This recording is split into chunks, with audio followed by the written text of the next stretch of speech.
Tuesday was, hey, I've told the staff and I've told the players that, if guys are out there and they're not performing, I don't want to see them keep going out there and not performing. Basically, he's kind of opening the door and hinting at the possibility of some changes. Now, that's not, of course, just the offensive line. That can be any spot on this team. We don't anticipate that South Carolina is going to make a change at quarterback, for instance. There are several spots where you don't anticipate personnel changes, but are there some? Certainly that could be offense, defense, special teams. And I think the O-line, one of the groups that's probably had the most struggles on this team, would fit that bill. Well, now you're going into it. And I do think you have to keep in mind, by the way, Brady Hunt was listed as doubtful going into the Vandy game during the Wednesday availability report. He made quick progress. He eventually played in that game and is good to go now. So I do think you have to leave that door open. Certainly you hope you can get guys back. But now if you're the coaching staff and you're looking at finding the best five or even the possibility of making some tweaks, your options, if this holds throughout the week and up to game day, they're more limited. Nolan Hay got the start at center for the Missouri game. He's in the same boat right now as Casey Henry. Casey Henry's been your best, as you said, Jack. I agree with it.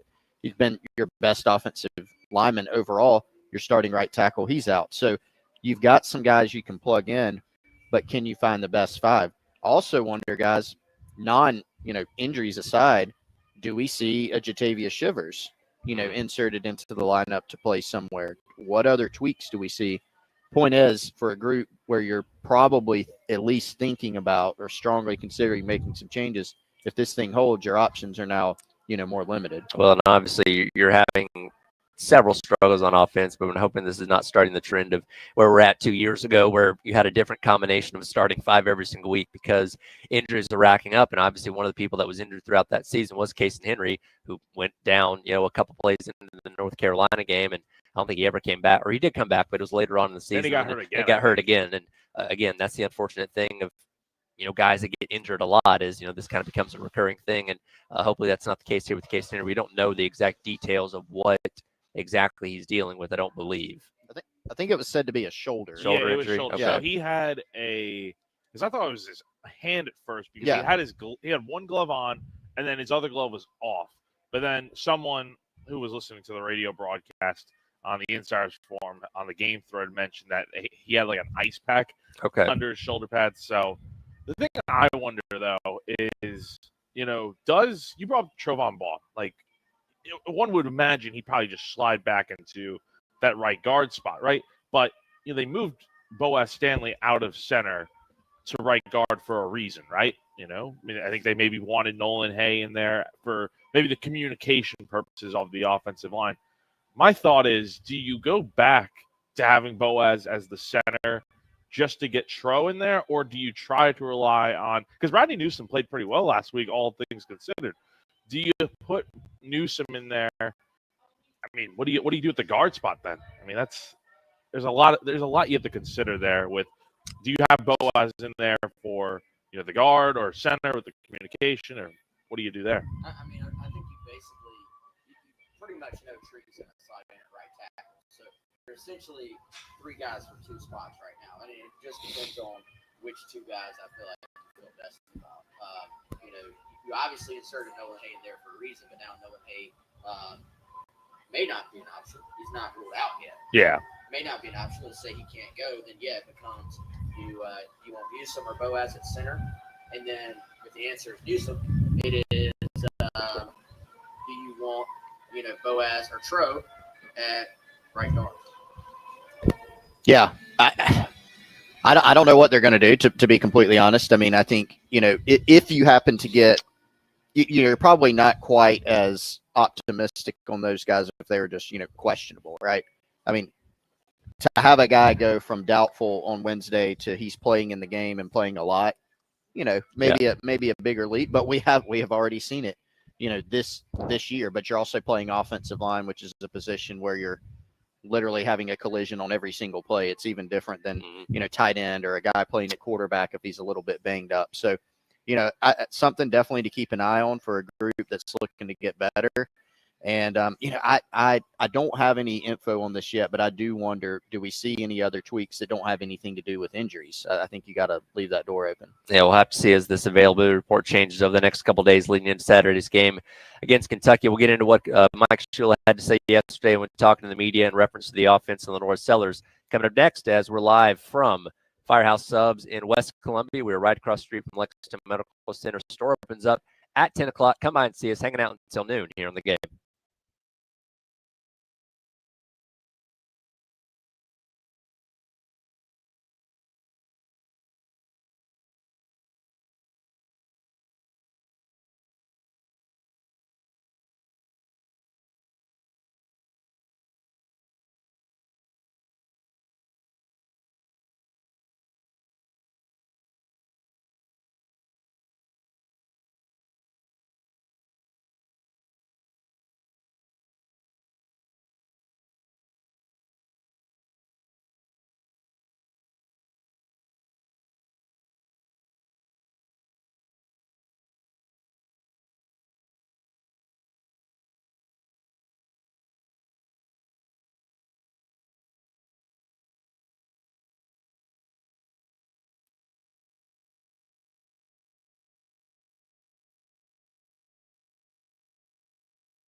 All right, welcome back in. It is the Extra Point and Gamecock Central takeover.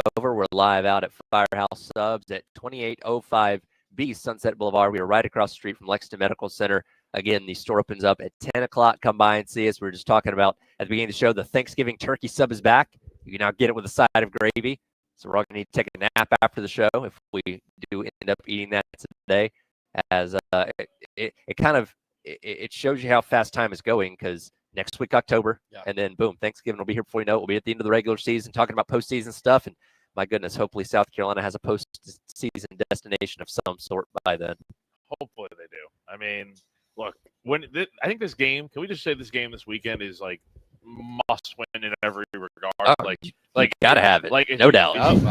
Jack's hot Wait, take. is this your hot take for the day, Jack? Oh what we got? Gosh, how is this a hot take? By the way, one of his hot takes was already proven to be wrong. He said Gundy was going to be fired at the end of the season, so that didn't happen. Because they Oklahoma State. It's not should about let- what they should- should have done. It's what they did do. That is what they did do. You know what? These hot takes. That's why they're hot takes. Fired him on a Tuesday. For one so far. On a Tuesday, man. After the press conference too.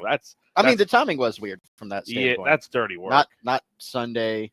Yeah, well, and especially Monday, after he Tuesday. addressed the media himself ahead of Very, whoever they're going to be playing this weekend. I think it's and Baylor, but he very did- strange. I feel like he kind of knew, because he had the moment at the beginning saying, "Hey, is it hot in here to y'all?" You know, Yeah. it's almost kind of like he was, giving a wink to the camera, knowing what's coming. Anyway, It's funny. Gundy says he wants to stay in. I hope so. Coach. that would be interesting. where he would- I need him still in college football to some degree. yeah, that would be. I do wonder, like you said, Wes, is he one of those guys that's like, I mean, he was going to stay at Oklahoma State as long as. Oh, sure. you No, know, he you know, would have. He's a lifer. He would have there. died on the sideline there. But now that it's not an option, does he just say, you know what? Let me just go call some ball plays somewhere. Or does he, want to go be a head coach somewhere?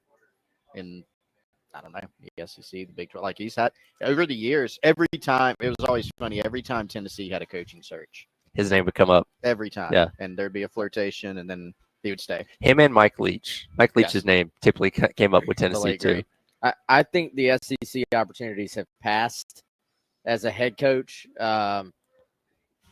I could see him going to some like obscure, smaller school, and then everybody forgetting about him, and then all of a sudden, 3 years from now, you're like, oh wow, they're 10-2, Like and are you guys- pretty good. You guys remember Lane Kiffin when he went to FAU? Yeah. Like for that few year span. I feel like that's what. It Yeah, could we do kinda be remember like. that. Shout out to Elijah Campbell's alma mater, Middle Tennessee State.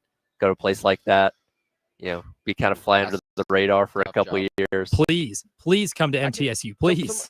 Oh, Whoa, There he is. there's the voice of Elijah what do you- Campbell himself. You say Elijah's name, and he Say his name and he appears. Yeah. Elijah Campbell.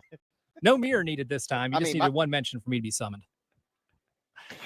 Nice. Good to know. Good to know. He's got great hearing. He does. He really does. Wow, I didn't think he was still in studio. In a loud voice. How I'm about here in the that? studio. You're just hearing me right now. I'm yelling.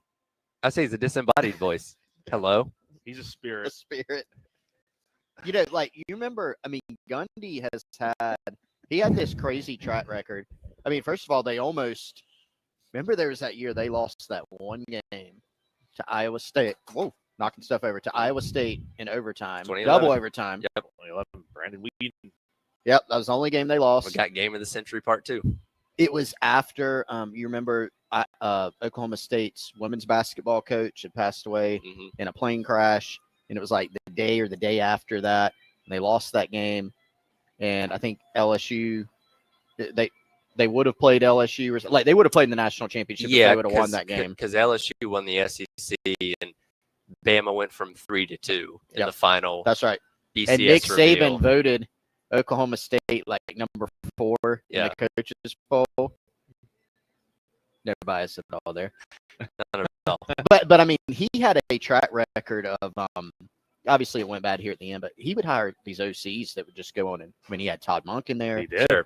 Remember, he found like Mike Yurchich, Mhm. who went on to do. He just Didn't like he Googled Google him. He just Googled like stats on the NCAA website. That course- guy's doing well. I'll just Of hire course him. he did. That's a very That's a Gundy very- way to hire Very someone. Gundy thing to do. So You got a pretty good rating on that video game. I figured I'd hire you.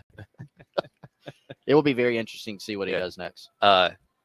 back to the main point of Anyway, Jack's hot take anyway. for today. like it is if they want to get to a bowl game, is this not must win? Because I mean, let's be honest, guys.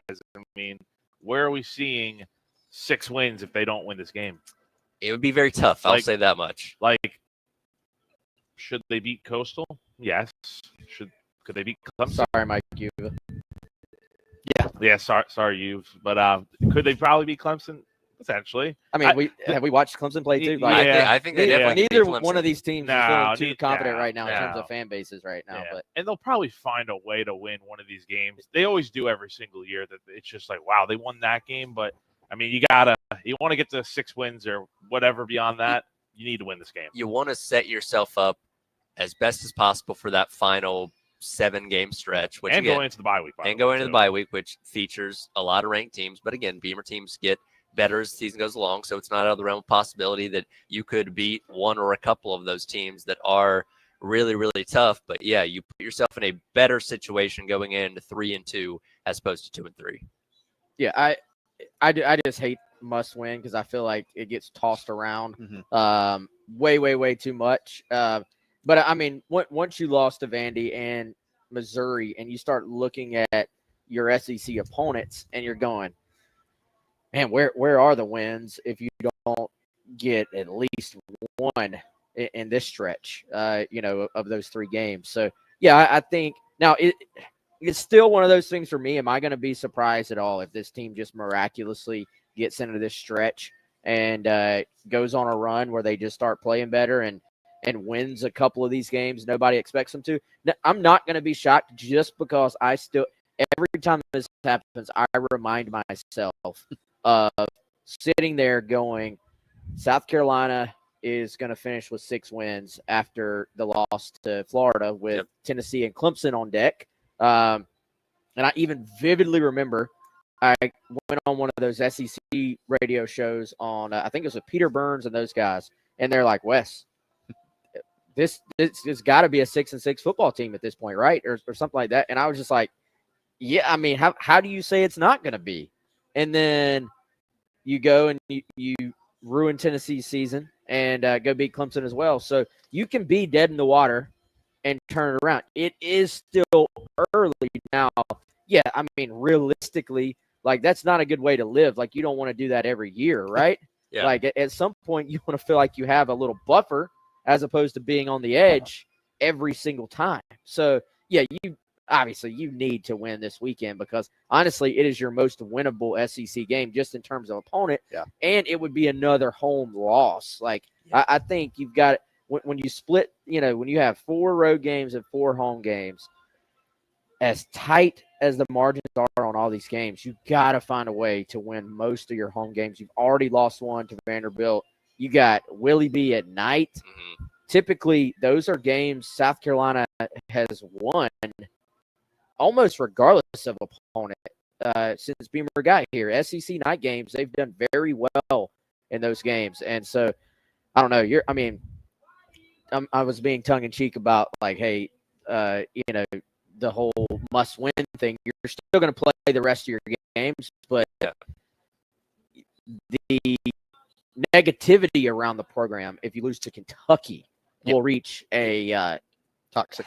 It will reach a high. I don't think it would be a high among the Beamer era. It'll be a bad 2 Yeah. weeks coming up. I would say, especially going into a bye, because you got to sit on it for 2 weeks. You say, oh, by the way, you're about to go to Baton Rouge and take on what's LSU 3 or 4, whatever they are now. Go and take on literally one of the best teams in the country. Like, that won't be a fun 2 weeks to marinate on that. And I think too, like, so to go back, I mean, Wes, you were talking about this the other day. The old, it's never as good or as bad as you thought. Like, right now, you ultimately are what your record is. But if you're trying to find a way, hey, man, if South Carolina could go on a run, like, what is the path? And I think we know a lot of the things they have to improve. The 2 games that they've lost were a road game to a Missouri team that I think is pretty good. Gabe DeArmond, who's been covering that team for years, said that it was a better team than last year. He seems to be pretty high on them. Mm. You did not play well at all in that game, and you lost by, 2 scores. Mm. It was less than a 10-point game. Not that I'm not saying you should take a moral victory, right? And then the other game you lost, home game, to a Vanderbilt team that not your grandpa's Vanderbilt, and you didn't have your quarterback for over a half of the game. Yep. That doesn't – you're still 2-2. All the things that we just said about how difficult the path is still remain. But if you're looking for that path in your head of how can they turn this around, I do think like there's at least some context in there that if South Carolina could do some of these things, not even all of them, you don't have to go become one of the best rushing teams in the country after being one of the worst. That's not going to happen. We would all be completely shocked if that happened. But can you be average? Be functional. Can you be functional? Can you be better in one of the key area that has hurt this team, which is the self-inflicted stuff? If you can cut that in, I don't know, half. Yep. Like you can start creating that path in your head. Now, whether or not they do it, I mean, that's obviously the key question, right? Again, we'll get into what the coordinators had to say yesterday. Coming up next as we broadcast live here from Firehouse Subs at 2805 B Sunset Boulevard, right across the street from Lexington Medical Center. We're going up until noon. Come by and join us here on The Game.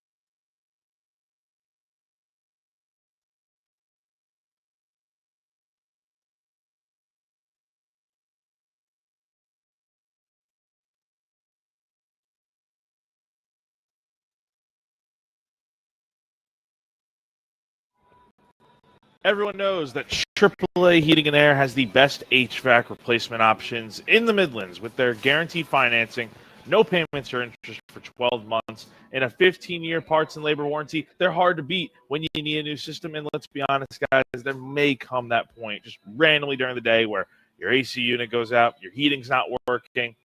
That may be the time where that new system is needed. But maybe you just need a repair, and AAA also has great deals for you there as well. That's right. If your system is broken and you're strapped for cash, AAA Heating and Air can help you out. They'll get your repairs done with payment options for up to 12 months and no credit check required. So if you're the homeowner, all you need is a valid bank account. That's it.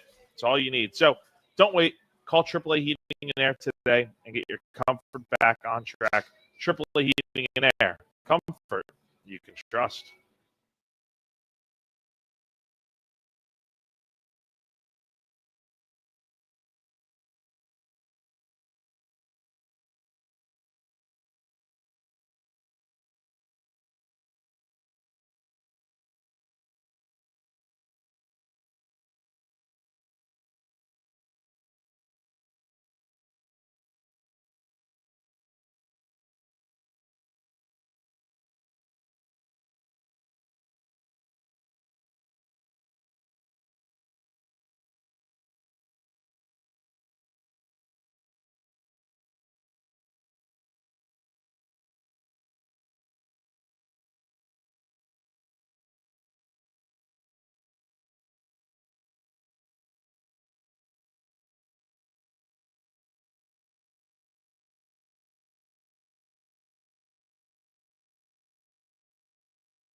steamer.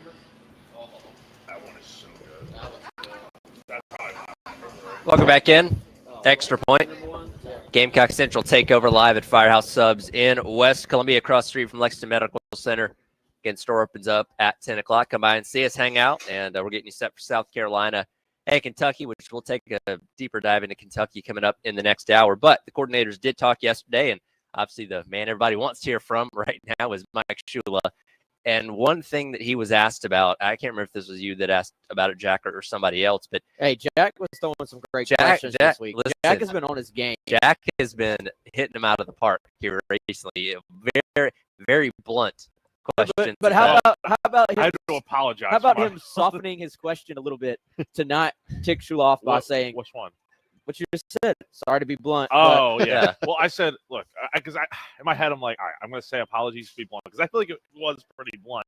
No offense, but offense coming, Yes, basically. basically. But no, he actually took it very well. He Yeah, did. he He did. did. He did. He I said think it's a good question. he knew it was a valid question. It Sure, is. sure. And the question was simply, why pass on first and goal?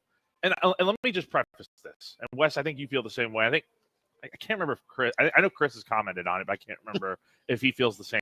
Must not have been a good take. It- Doesn't remember it. It's a great take, believe me.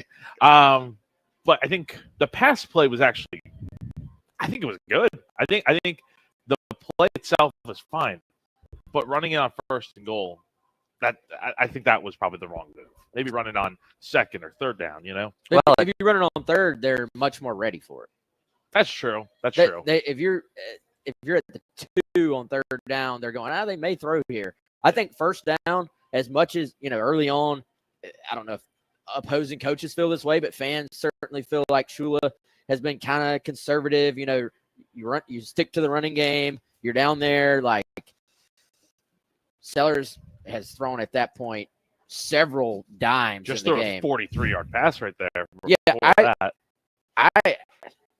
It's easy to sit here and be like, it got blown up. It's a terrible call. Sure. But in the moment, I was glad to see Shula being a little bit aggressive. Like I've said, put the ball on 16, and I didn't always necessarily mean run the ball. I'm saying run it and throw it. Like the more times this guy has the ball and is able to do something as opposed to handing it off, the better off you are. So I get it looks terrible when it happens like that. But Shula's point too. Hey, when you're a play caller, guess what? Sometimes it gets blown up, and you have to answer questions from Jack. Sure. And but it is what it is. Yeah. But here's the other thing, though. Jack can ask that question, and he did it in a respectful way.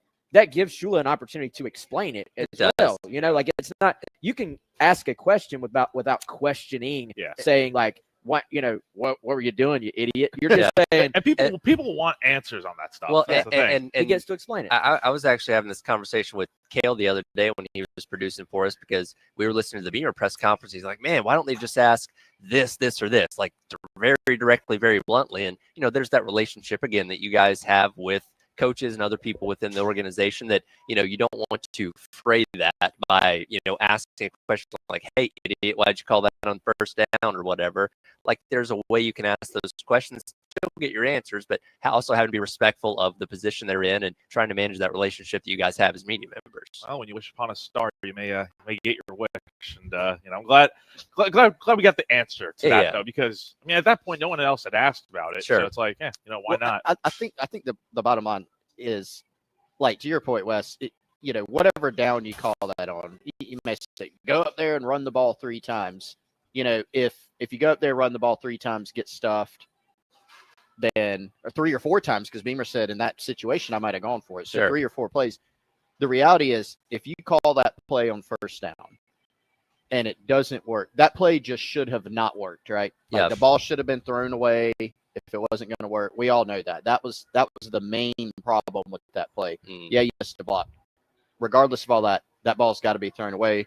Lenore Sellers has said it. We've all said it. Shula said it. We all know that. The worst that should happen on that play is the ball is thrown away and you've got second and goal from the 2-yard line. Then you can go run it. Then you can go throw it. You can whatever. You've got 2 to 3 more plays on that down if it doesn't work. I didn't have as huge of a problem with the play call or even the down it was called on. I had a problem with the result. Yeah. Which is, if you call a run play and it gets blown up, You can say it's a bad call, but what actually happened in the course of the play? I don't remember ever having this much discourse about a goal line play calling situation since Bobo didn't hand it off to Gurley in 2014 against South Carolina. Well, that's on the the goal other line. thing. Didn't they? I mean, if Shula had gone up there and the first play didn't work and they threw it away, Yeah. and he went up there and called 2 or 3 more passes, yeah, you're probably going, Sure. you're not going to try to run the ball at all down there, but we don't know. Yeah, because you got the situation where you couldn't do that. They were backed up. They Yeah. weren't on the 2-yard line you were anymore. third Like the and 17-yard yeah, line, and something then like and that. then even farther back. Yeah. So, anyways, Real quick, Yeah, guys. I hadn't seen a thing to lead me to believe they were gonna pound the ball in there. You know what I'm saying? Like, Right. if I'm Shula, I'm going. Yeah, they didn't do squat. Yeah. I'm going. Did they have negative rushing yards yet at that point? probably. You probably had at least 0. So At least 0. You know what I'm saying? Like, Yes. my point is, I mean, I don't hate it because hey, I know it's not completely apples to apples, but 4th and 1 against Vanderbilt, they just call a traditional straight run, power run play, and people are going, why would you just run it right into the teeth of the defense? And I was one of those people because I was like, I hated that call because Vandy basically was being so aggressive. If you go play action there, honestly, the way that game played out, I would have applauded if they went play action and threw the ball down the field because that might have been one actual opportunities to change the game. Like in the moment, you're going, hey, if we throw an incomplete pass here, we're idiots. But if you go play action with your backup quarterback and throw the ball down the field, then your aggressiveness maybe flips that game completely around. If you knew, hey, we're going to lose by 24, if you could see into the future, you wouldn't really care about taking that risk. Well, if he knew that Sellers was going to get sacked running backwards, then yeah, of course he'd call a different play. My thing is, I would have actually liked for it to be a little bit more of a rollout. Yeah, you cut the field in half, but it's a lot easier to throw the ball away if you're rolled out because you're not worried also about, hey, we're going to get an intentional grounding call. If you roll him out, he has the option to flip it out to someone, to run it in himself, or if it's completely covered, you throw it away and you don't have that extra thing about, I got to get outside the pocket or throw it at the feet of a receiver. Maybe the ball gets batted at that point. That was my, see a lot of teams go goal line, then play action to one side and roll it back the other way. I would have liked to maybe have seen something like that if you're going to throw the ball. I want to get into what Shula did have to say yesterday about Sellers when it came to avoiding sacks, which we'll hit on the other side as a wrap-up hour number 1. It is the Extra Point and Gamecock Central Takeover. We're live at Firehouse Subs here on Sunset Boulevard in West Columbia, going until noon on the game.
Gamecock Central takeover / extra point out here at Firehouse Subs in West Columbia, across the street from Lexington Medical Center. Getting you set for South Carolina and Kentucky coming up this weekend. Again, kickoff at 7:45 on Saturday night. Pre-game coverage starting with Gamecocks game day Saturday afternoon at 2:30. We'll once again be at Jay's Restaurant, Corner, and Bar out there at the intersection of Rosewood and Bluff, getting you set for the game coming up on Saturday night. Coordinators talked yesterday. Let's get into what Shula had to say. Cut number 14. This is him talking about Lenora Sellers and trying to avoid sacks. Yeah, it's hard. It's hard with a guy that I think we may have talked about this before. And yeah, you just can't. The number one thing is, and he knows this is not, you just can't end up in second and long if you're going to throw it on first down. I think we threw it a little bit more on first down in that game and had some really good plays. And, it was back-to-back plays. We had one really explosive, and then the next play run down inside. And yes, he does know that. And but you also, as a coach, there's a couple other plays too where he scrambled it out and ended up with a 3-yard loss on a sack instead of just throwing it away. But I think you can't take the freedom away for him to have the ability to make somebody miss in a one-on-one situation, even if it's behind the line of scrimmage. And you have to be careful as a coach telling a player, hey, don't do this. And then all of a sudden you're applauding him when he does what you're not telling him to do, but he breaks the tackle and runs for 30 yards. So it's hard. It's a fine line. But we try to, obviously coach up the rest of the play where maybe we don't put him in that situation where he's got to, see if we can get the ball out on time and get guys open and stuff like that. And we talked a lot about the element of the design run within the offense. Again, we know that defenses are keying in to make sure that Lenora Sellers did not kill him kill them with his feet. But the one thing that everybody rightfully notices as well is that scrambling is not where it was a year ago. Because again, some of his best plays, like 3rd and 16, come via scrambling when the play breaks down and he just goes and takes off, makes guys miss, and and makes that magic happen. And there's obviously the element of, okay, he's trying to stay in the pocket because he's trying to let things develop down the field and keep his eyes downfield and all that kind of stuff. But at the same time, is he overthinking it to where he's getting himself in these situations where he's getting sacked on the goal line in a 1st and goal at the 2-yard line that goes back 13 yards? Is he not thinking quick enough to be able to throw the ball away in those situations? Is it almost just kind of an information overload, and that's what's affecting him when it comes to taking some of these sacks that maybe last year he wouldn't have taken? Can we say all the above? I mean, here's the thing. So, how going into a year, there are so many variables for every team, in this great game of football. Then that's for one team. You're trying to figure out, hey, which of these quote unquote questions, which of these things are going to go to the positive, which of them are going to go to the negative, which of your questions do you have answers for, which of the ones do you not, and then spread that out through every single one of your opponents as well.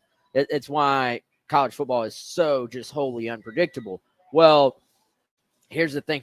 Did we underestimate the, I guess, effect of opponents now having a full year of tape of Lenora Sellers to just say, hey, against this guy, this is what we have to do.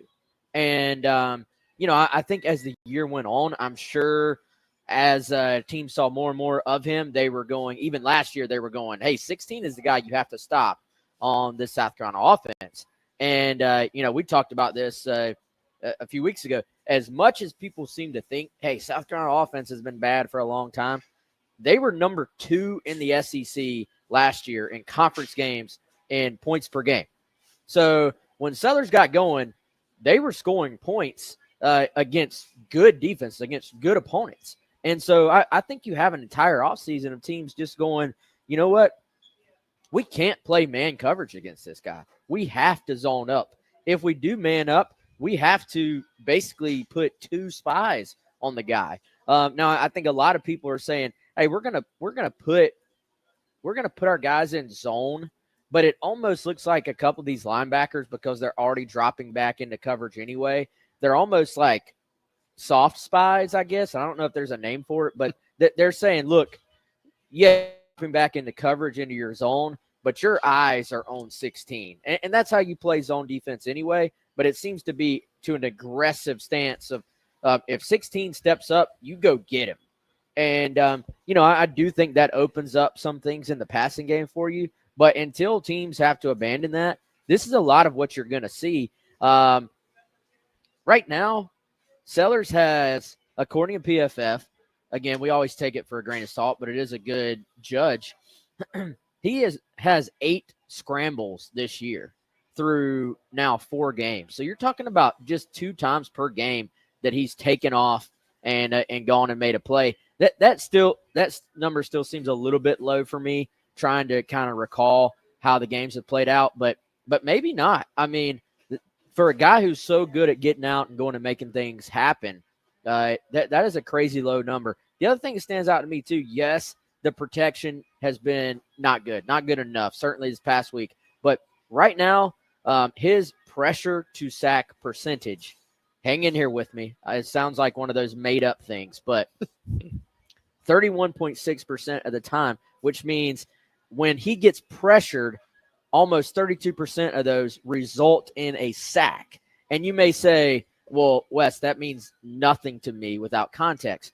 That is a high number. Like if you look at the rest of the SEC, that is up there in terms of the other quarterbacks. So what that means is he's actually hanging out in the pocket too long. He is saying, I can make something happen here, which is a great thing when you go to that 4th or 5th read. But what it says to me, analytically, he needs to just get out of there. For Beulah, for Missouri, 1 read, 2 read. If it's not there, I'm gone. Like, I'm getting the heck out of here. And he doesn't have the natural God-given tools that Lenore Sellers has. And even he's going, I'm not hanging out in here and getting to my 3rd or 4th read. So I think there are some adjustments. Yeah, from an NFL standpoint, you want your guy to hang in there and maybe get to that extra read. But forget that. Let's get Sellers out of the pocket. One for reference, Pabula's pressure sack ratio going into the last game was about 25%. We talked about how high that was last week. So you're even tracking higher than that right now. Well, and I think I totally agree with you, Wes. It's not, again, in a game like football, it's not one thing. It's a bunch of different things. I also think that, South Carolina, as we've laid out many times, has been very one-dimensional. They've been very reliant on the big play, completely one-dimensional right now in the passing game. When you can't run the football, that means more guys keying in on Sellers himself in the run game.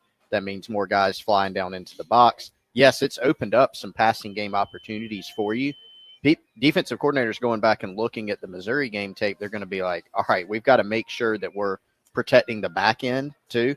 Mike Shula even pointed out, hey, one of the reasons that we weren't as successful in the run game is the same reasons that we were successful in the passing game, because Missouri was devoting so much to the run game that they're kind of daring you. Hey, you got to go pass the ball here. Will we see it? Will we see that flip eventually where people are saying, hey, we don't think you can run the ball. We're going to devote more guys to Lenore Sellers, but then protecting the back end. I think that'll be fascinating throughout the course of the season. But this is why we needed to see growth from Sellers and the passing game so that you could, not be so one-dimensional. The running game's got to get going. That'll help alleviate some of that pressure. Well, we hope it gets going coming up this weekend. Who is Kentucky in 2025? We'll dive into that coming up next as the Extra Point and Gamecock Central takeover at Firehouse Subs in West Columbia rolls on. Come by and see us going until noon here on the game.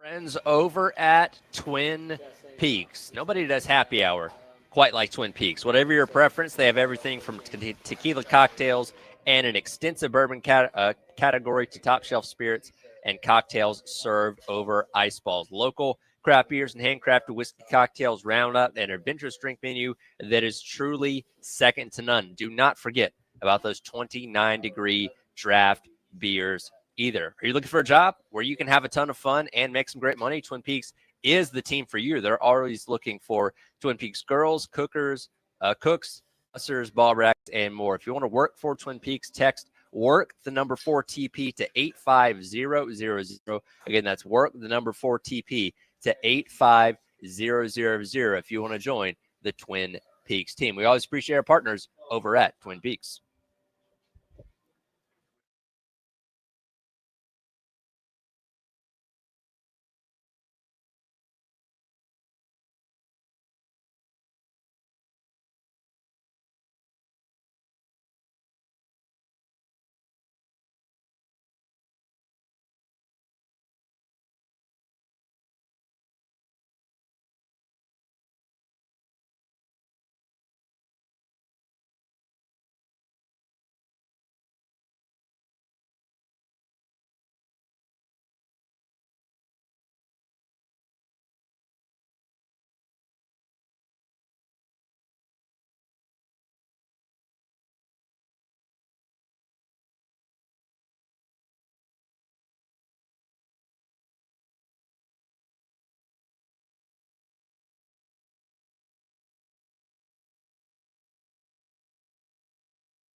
But really, Javier hit him and just went.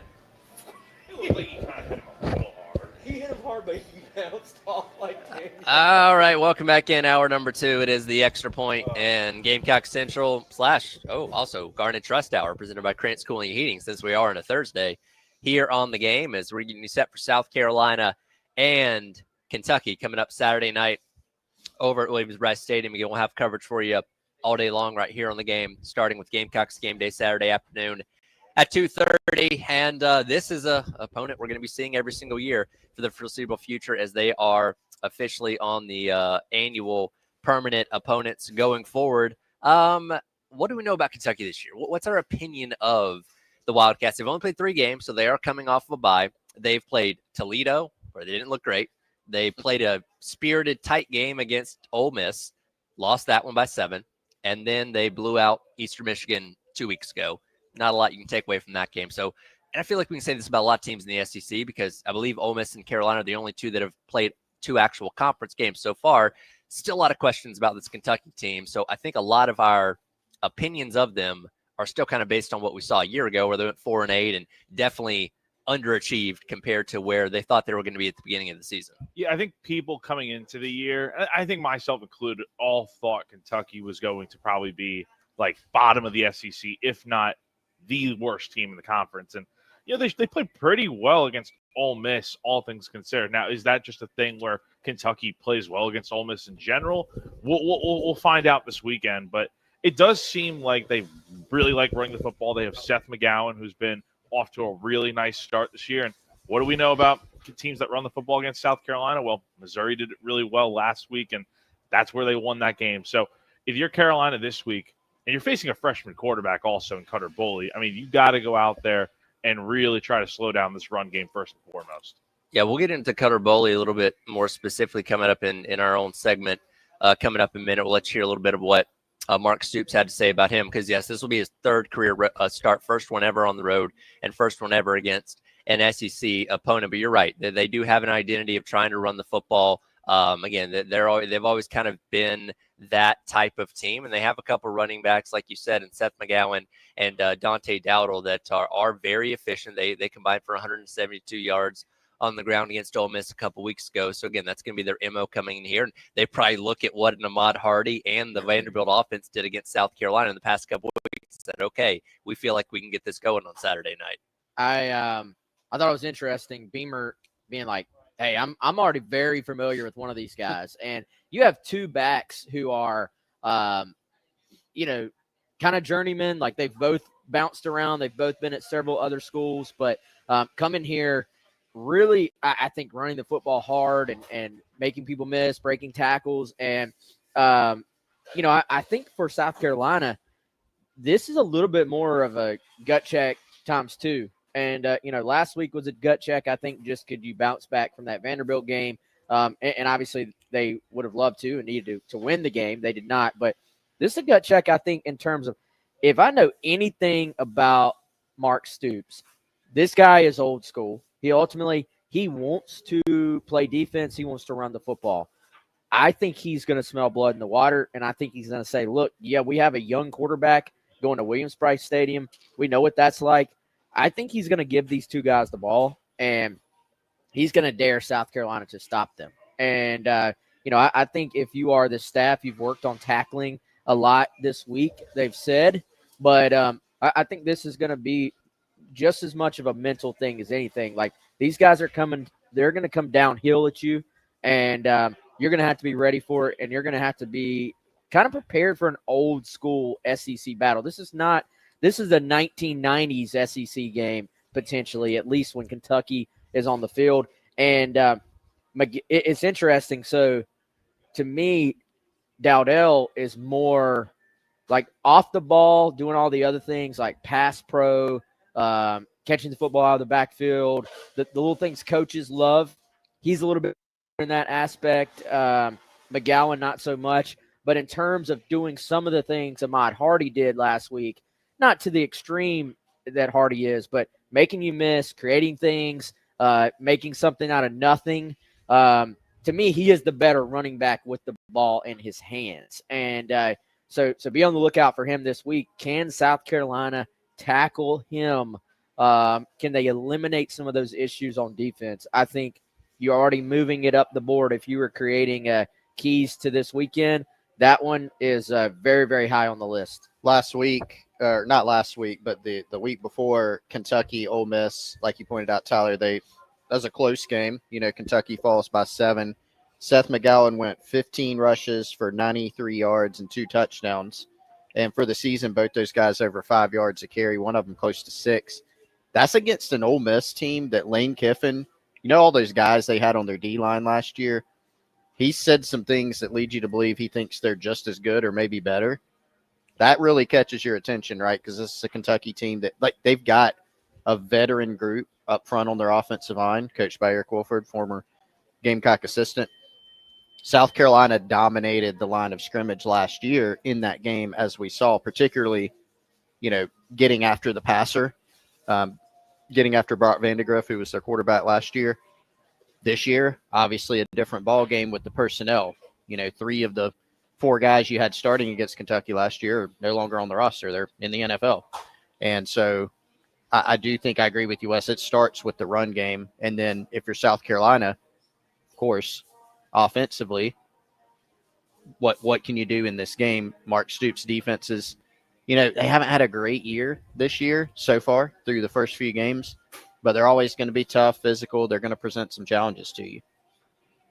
Yeah, no, I mean, they definitely are. And I think this game will probably be closer than, but also I think we could see this game where South Carolina just does, and I think I've been saying it all week, where, where has this been? Where has this offense been for the last few weeks? Like, I think this is kind of the game where you have a lot to correct in such a short amount of time, but this is the perfect opportunity to do it because you are able to go out here and play a pretty crisp and clean football game. You head into the bye week with a lot of juice, a lot of momentum, and I think it's very much akin to last year. I meant to bring this up last hour where it was the Ole Miss game and then the Alabama game and all that pent-up frustration.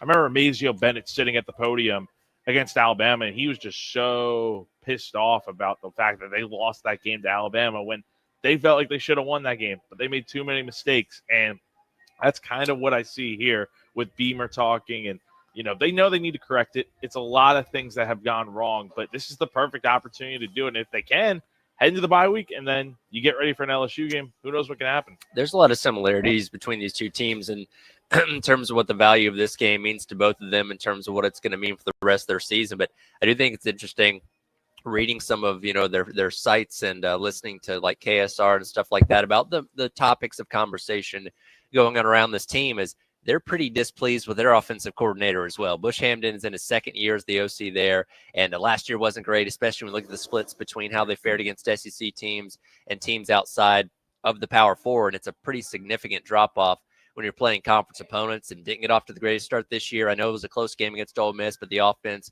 was kind of clunky in that game. I believe they had 6 3-and-outs over the course of the 4 quarters there. So they're very displeased with how their offense is functioning. And when you kind of listen to some of the things that him and Mark Stoops have been saying back and forth, there was a dispute between who the quarterback should be. So they're probably just as displeased, if not more, with their offensive coordinator as a lot of Carolina fans are with Mike Shula. Yeah, I mean, I feel like in a weird way, we did not in any way look at this game as being one where you'd be saying these two teams are in a similar position right now. This was, frankly, a complete throwaway game on the schedule for South Carolina. Like, nobody circled this game. You were getting to this stretch ahead. Maybe there were some people circling the Missouri game among the first 5 games, but nobody was saying, man, that Kentucky game is going to be a key matchup for South Carolina. Yet here we are, where whoever loses this game is going to be in a bad way. And that's just the fact of where the SEC is right now, man. Like, and here's the thing. I don't even think that Kentucky is necessarily a bad football team. I just think where you are right now in the SEC, you can be kind of that top 35, top 40 type team in the country, and you're just going to get exposed playing in the SEC. You just are. Like, the level of overall, like, I don't know if there is a team in the league right now that is to the level of, Tyler's Georgia Bulldogs when they were like really rolling under Kirby, or, the Saban dynasty when it was like really rolling at Alabama. I don't think that team exists right now. Yeah. But the bottom teams, the middle sort of just the middle just grouping of these teams that typically can always beat one another, and it's going to come down to a play or two, that group has just grown, I think. And so, like, you have Mississippi State, who, I think we all probably thought on paper was going to be fighting out of the cellar.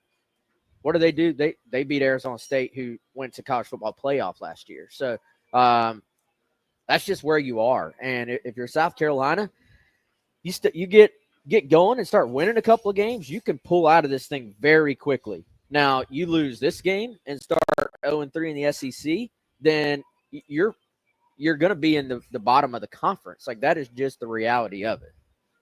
Yeah, I mean Mississippi State. I mean, most of us I think would have picked Kentucky, Mississippi State at the bottom. But you're not. Maybe You know, Arkansas. I of the did league. at media days. But you're not Yeah. going into playing. You know, Mississippi State hasn't played a conference game yet. But like you said, Wes, they've got a ranked win against an Arizona State team that seems like a pretty good team. You know, it's a grind. Nobody in the conference, even the best teams, aren't fired up about getting to go play Kentucky. Just ask Lane Kiffin. Sure. You know, or Mississippi State. Like Tennessee, I guarantee you is going. This is a little bit. You know, Tennessee's got to play Mississippi State this weekend. They're not going. This is going to be a walkover. You know, it's incredibly difficult. So you're right, Wes. I mean, it's whichever team comes out winning this game, you're going to feel like you've got a chance to go make some hay in the back part of the season. The team that doesn't, you're going to be, definitely way behind the 8 ball as you try to do that. Absolutely. We talked a moment ago about Cutter Bowley getting his first career SEC and road start at Kentucky. We'll dive more specifically into him coming up next as the Extra Point Garnet Trust Hour in Gamecock Central takeover presented by Firehouse Subs at Firehouse Subs here on Sunset Boulevard in West Columbia rolls on your Thursday here on the game.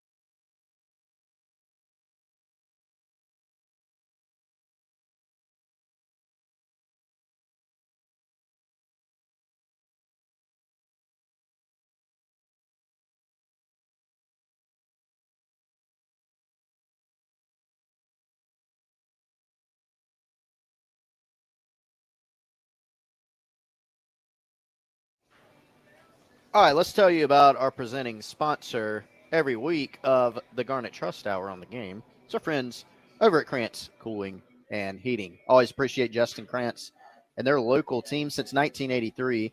The fine folks over at Krantz Cooling and Heating have been serving Midland's businesses and residents with all of their HVAC needs. Financing options available if you need them, and they can take care of anything from new installations to repairs to maintenance. You can join the Krantz Club to make sure that your home or your business's HVAC systems are being maintained in tip-top shape, that you don't have any surprises or problems. But if you do have a surprise or a problem, you can give them a call or visit their website, krantzcooling.com. That's Krantz, cooling with a K, krantzcooling.com. You can request a quote there. You can get in touch with them. Check out their reviews. Again, since 1983.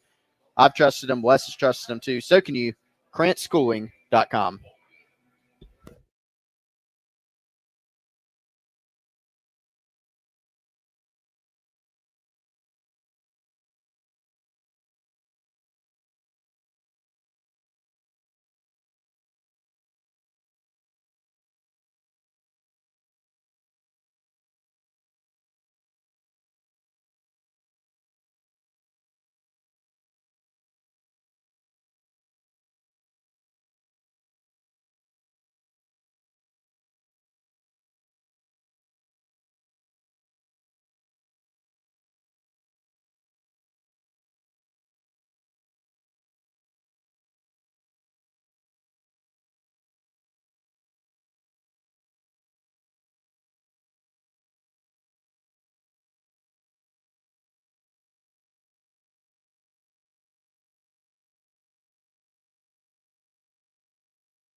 as I mentioned, going on the road in the SEC is difficult. We know playing at South Carolina, William Bryce. I mean, that place is incredible. What a great atmosphere. It's always a real challenge, and I think it's about us and it's about our operation. For him, to play in a hostile environment like that, we got to have people play well around him, and we got to really work it this week. With the silent count and crowd noise and all those things.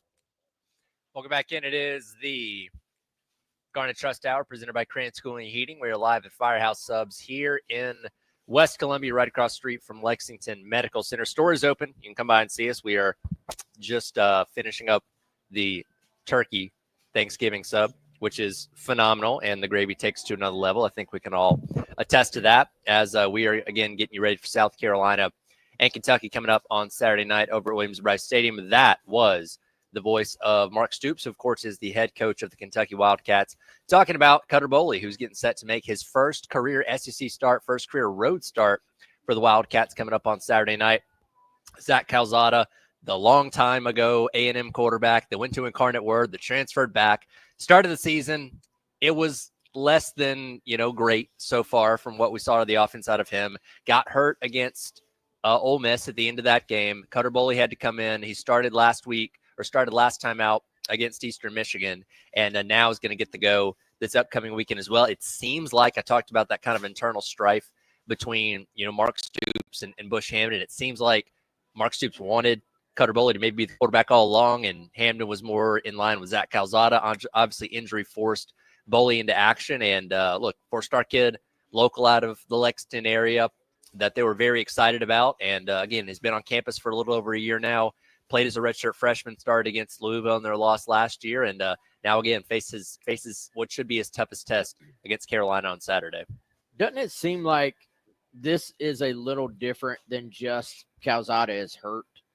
Maybe he's just not what they expected at all. Like I feel like, and Calzada's still on the injury or availability report, and so yeah, it could have been one of those things where if Calzada was clearly their best quarterback, they'd be doing the thing, we're not sure who's going to start this weekend.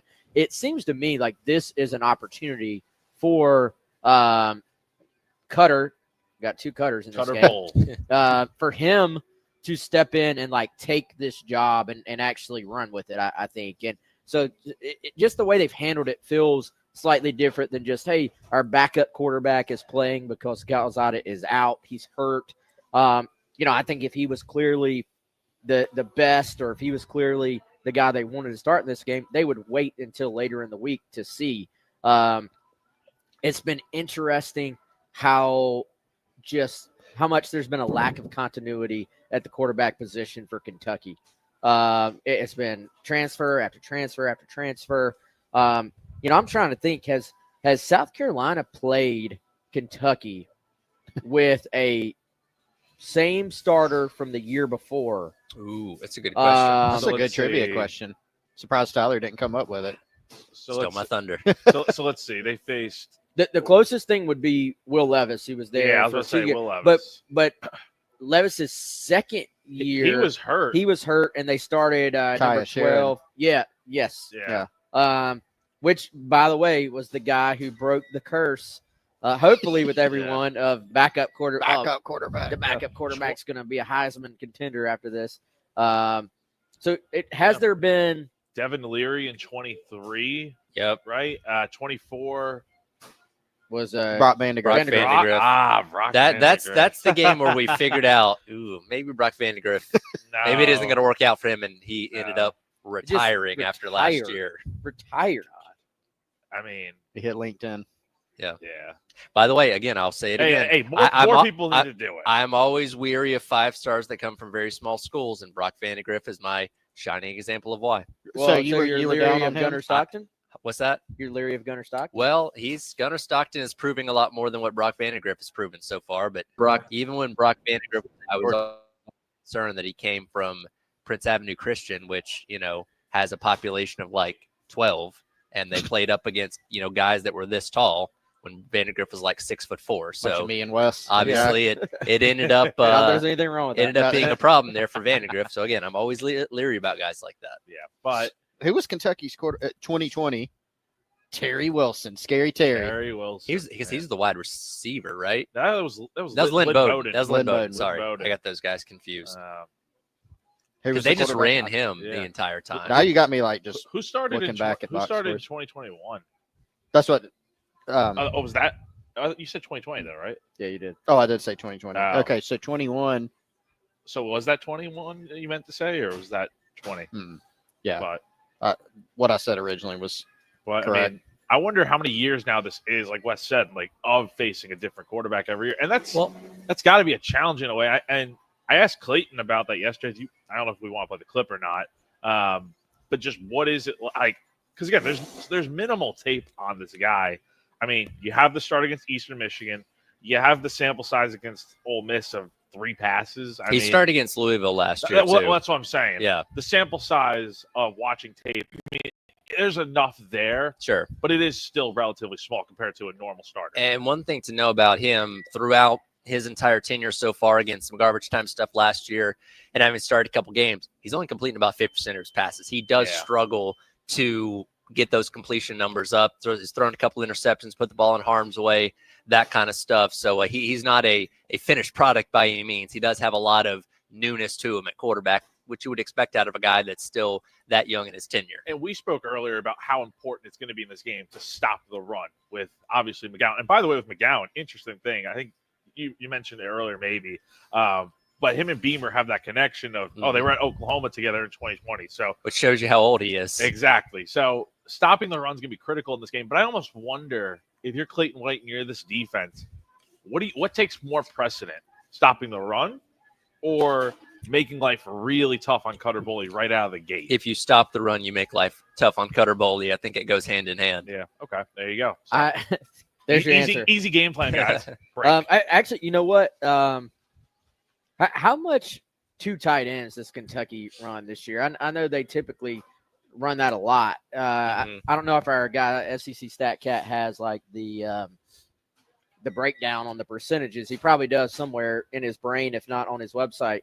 And I think it's one of those things where late in the game against Missouri, we actually saw South Carolina play some 3-4, and when they got those stops in the fourth quarter, they took the nickel back off the field and were playing a true 3-4 up front.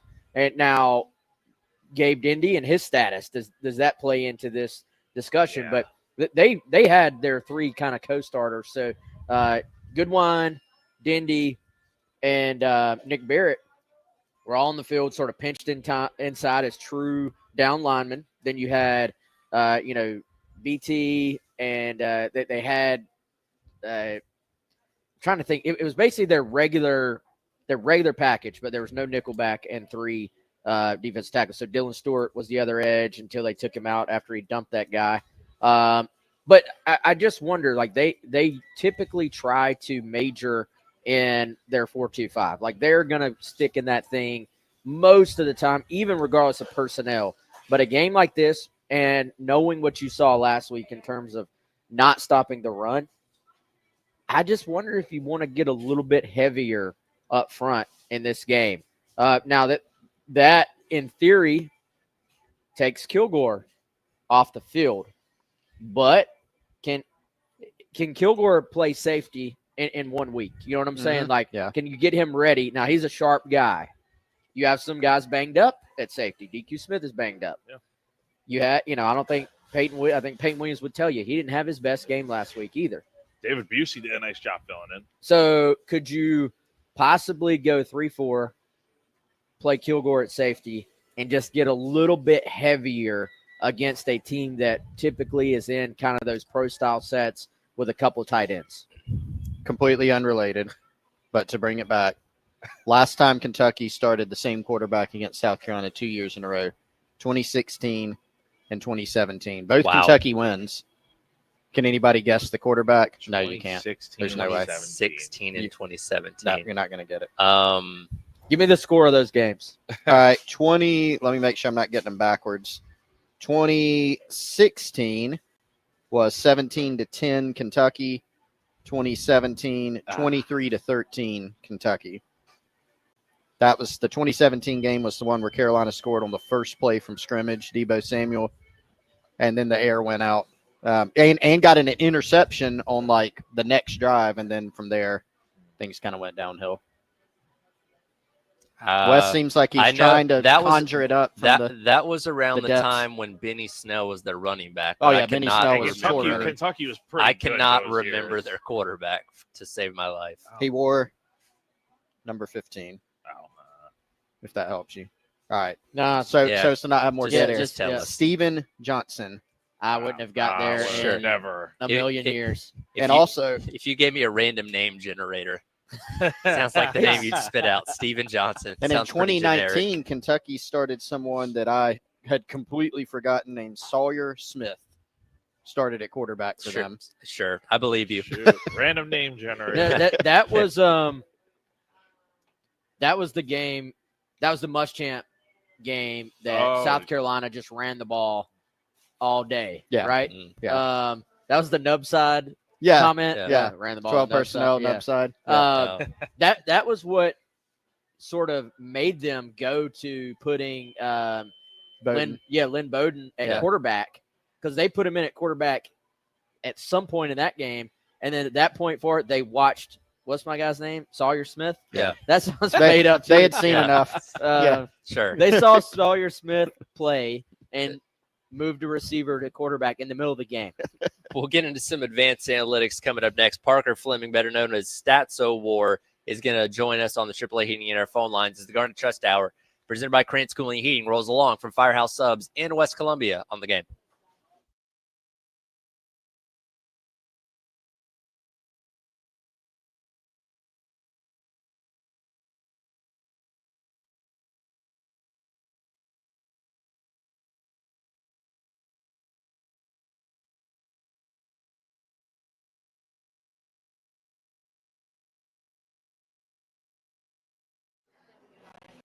All right, everyone, as we continue to roll through the hour, let's tell you about our friends over at Integrated Media as you're keeping up with all the amazing, entertaining college football action this season. You want to make sure that your streaming and your audio-visual setup is running in tip-top shape. So if you're thinking about upgrading your equipment, if you want to know what the very best television is nowadays, if you're looking to trick out that man cave or outdoor or patio space, if you want wireless speakers, and if you're having trouble with your internet when you're streaming, if you got some dead spots around your home, reach out to Michael, Nathan, and the team at Integrated Media. They can get you set up. They've been to my home. They've been to Wes's home, and so many others that we know. They all love them. They all rave about them. We do too. They can source the equipment for you so you don't have to go into the big box stores or pour over all the options on the internet. They can tell you what is the best and then come out to your home and install it professionally for you. IntegratedMediaInc.com or give them a call. Integrated Media, 803-948-8327.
All right, welcome back in. It is the Garnet Trust Hour presented by Krantz Cooling and Heating. Tyler Head, Wes Mitchell, Chris Clark, Jack Veltri, live out at Firehouse Subs in West Columbia, across the street from Lexington Medical Center. Of course, getting you ready for South Carolina and Kentucky this upcoming weekend. And now we're going to dive in to some analytics with our guy Parker Fleming, better known as Stats O'War on Twitter, who's always good for a deep dive into the numbers. Parker, appreciate your time. How we doing today, man?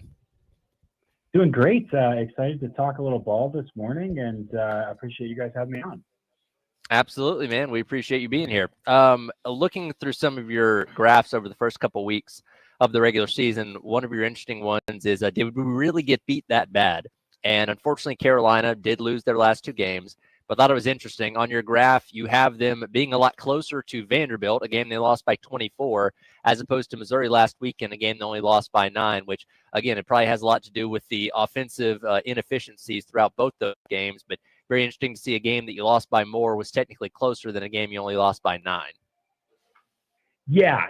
So the full disclaimer on that is that is a silly graph in some ways. Reducing everything down to one number probably doesn't tell the entire story, but it does do a good job of kind of stripping back, especially our preconceived notions about a game and understanding how you actually played and kind of the stuff you can control, and how that compares. So if you look at the South Carolina Vanderbilt game, for instance, definitely blew up and was not great there, but South Carolina did have a couple drives, the missed field goal, the interception in the first quarter, and the first touchdown drive, where they did move the ball very, very consistently and kind of banked a bunch of successful plays. And then Vanderbilt benefited from, they scored on 5 plays after a fumble. They had a big play touchdown, I think that 44-yard run early on. And so they had a couple explosives that, kind of suggest, obviously those are successful plays and those count, and that's why South Carolina lost the game. But kind of in the down to business of moving the football, it looked like South Carolina was able to move the ball okay, especially considering, where Sellers was for most of that game. But the turnovers, the big plays, and the not finishing drives is really what kind of killed them and made that result. So when you see, it's really, really close, and the score doesn't match, immediately you're thinking, okay, turnovers and not finishing drives. And then you can ask yourself, okay, do we think that's sustainable? From the turnover standpoint, I don't think that's super sustainable. I think we're going to say Vanderbilt was an outlier performance, but that finishing drives, lack of finishing drives in the Vanderbilt game, again, with the caveat that Sellers was out. I mean, I have South Carolina 118th this season in points per quality drive, and kind of my metric of how well you finish drives where you should score. So that's something that does seem to stand out and is kind of sustainable. That seems to be a real problem with this offense. Hey, Parker, it's Wes. I appreciate you hopping on, man. I first came across you and what you do because of your advanced stat previews. I would see the graphics pop up and just started following along, man.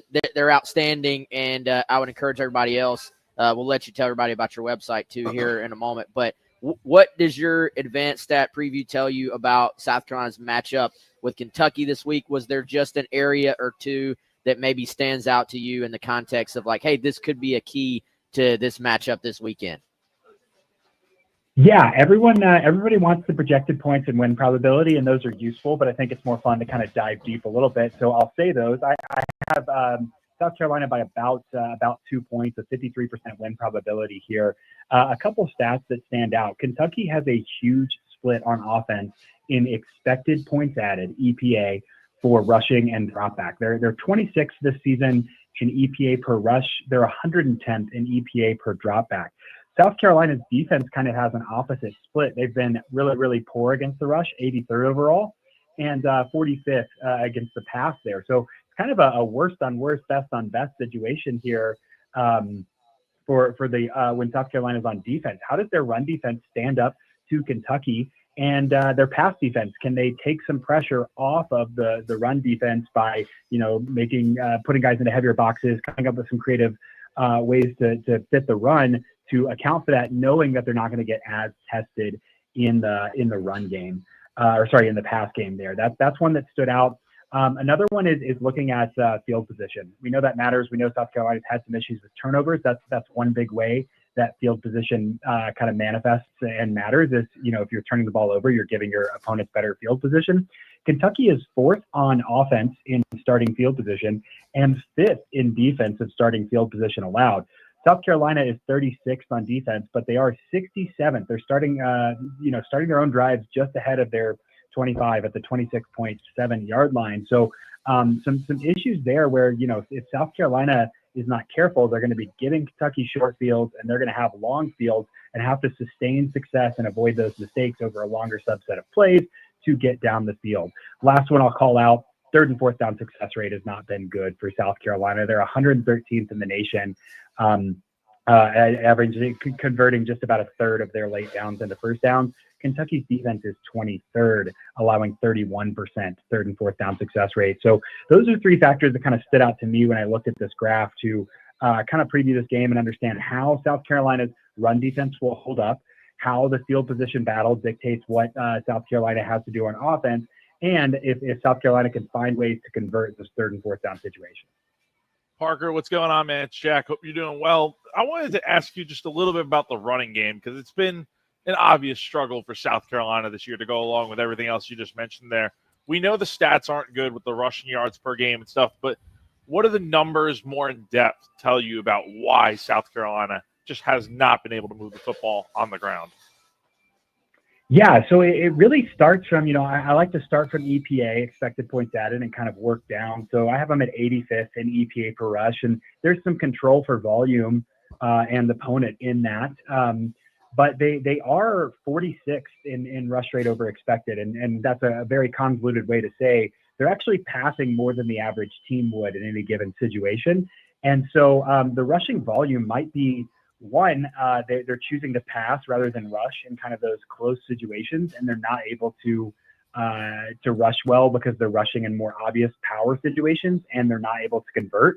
That would certainly go along the lines of those 3rd and 4th down successes. You think a lot of your 3rd and 4th downs are going to be those short yardage power situations where you're going to run. They can't do that well. They're not converting those well. The other thing that stands out to me is they are 120th in rushing success rate on offense and 85th in EPA per rush. So when we see, that's not a huge split, but directionally, that tells me that they're getting a few sort of explosive runs, but they're not generating consistent chain moving success in the run game. And so it's not just one of, they're not explosive or they're not efficient. It is kind of both of those feeding into each other that they're, potentially not able to rush they don't feel comfortable rushing in situations other than those kind of 3rd and short power situations. They're not very good at those, and those don't lend themselves to big explosive plays. So those 3 things coming together kind of paint a little bit of a picture of the struggles in the run game, how the struggles in the run game lead to a lack of confidence in the run game, which lead to them rushing in situations that they can't win, which lead to those low success rates. Parker Villamy joining us here on the AAA Heating and Air phone lines. Got about 90 more seconds here, but you point out a lot of those numbers for South Carolina being very low from a national standpoint. At what point in the season, because again, a lot of, most everybody's playing a lot of non-conference games early on. At what point in the season do the numbers truly reflect what a team is, over the course of an entire season? Yeah, I've done some work. This might be the only time this is said on sports radio in America this weekend, but I used a Cooter-Richardson stability score, which is a fancy nerd way just to say, hey, when can I trust this data to understand things like EPA and success rate and some of those ancillary stats? It's about 5 games against FBS competition. So really just halfway through the season, we kind of know who they are. So we're getting close to that. How I account for that is I pad those values at the beginning of the season to make sure I'm not overreacting, too much to early seasons, even though there will be fluctuation. And of course, the power rating and the team projections are going to include priors for a couple weeks to kind of smooth that out as well. So there is opportunities to see, we're still within the statistical realm of it being plausible that South Carolina's just had a little bit of bad funk and not been as good in the run game as they can be, and they can right the ship. The early indicators are worrisome, but certainly not definitive. Last 30 seconds here. Tell them where they can find you on Twitter and where they can read your stuff online. Yeah, StatsOWar on Twitter is the place to find it, and then cfb-graphs.com. Dash like the grammar sign there helps you find games, historical ratings, previews, matchup tools, anything you want up there. Well, man, we appreciate your hard work and always appreciate when you jump on with us here. Thanks for having me, guys. Absolutely. Again, Parker Fleming, find him on Twitter at StatsOWar. We'll come back, wrap up the hour, Garner Trust Hour here at Firehouse Subs in West Columbia, going until noon on the game.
All right. Yep. And welcome back in. It is the Garner Trust Tower presented by Krantz Cooling and Heating. Ty Red, Chris Clark, Wes Mitchell, Jack Beltry hanging out here at Firehouse Subs on Sunset Boulevard, across the street from Lexington Medical Center, going up until noon. Again, stores open. Come by and see us. We're enjoying some delicious Firehouse subs as always. Looking forward to that. We're going to talk some more Kentucky coming up in hour number 3. Justin Rowland of Cats Illustrated going to join us. Also, going to talk a little bit of softball with Coach Ashley Chastain Woodard, and she's going to join us on the AAA Heating and Air phone lines as well. I mentioned earlier. That's one. What was that? As well. That's one. Oh, As okay. well. Yeah.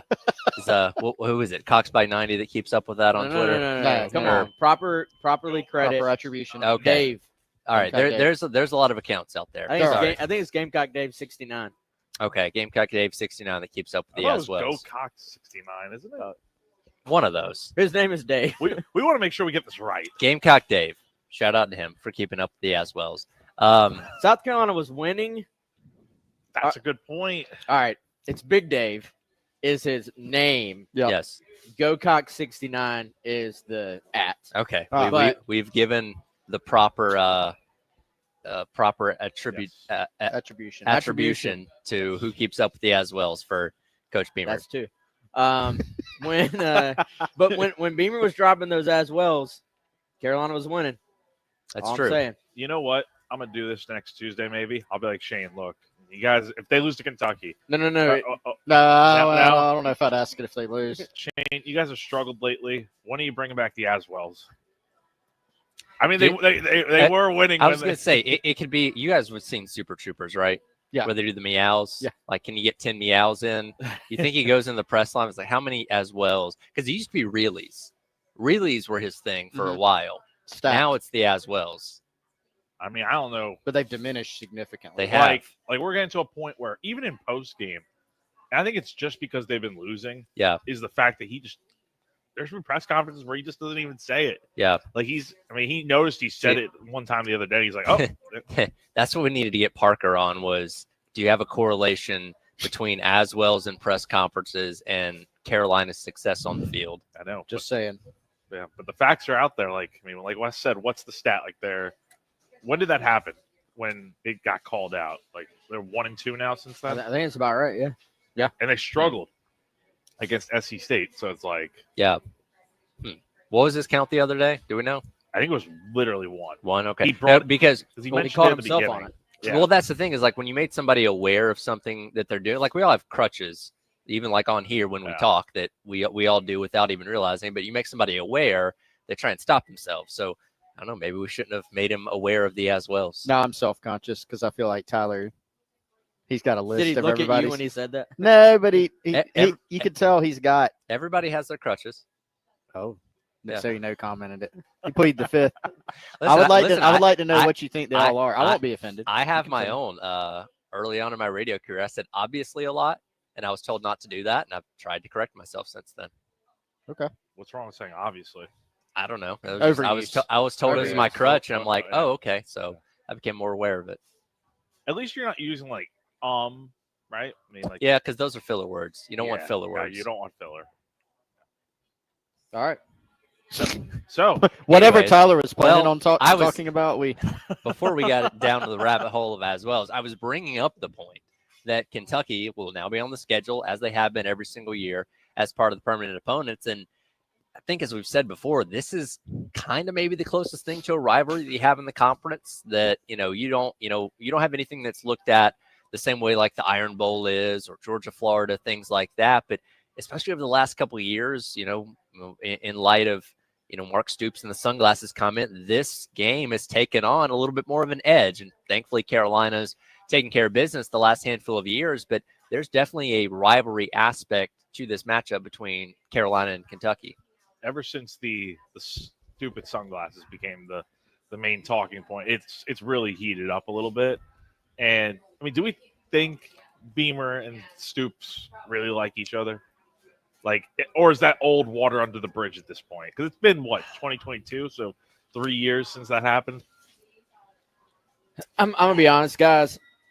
I don't feel like this is a rivalry right now. I feel like it's just two teams that are trying to win a freaking game.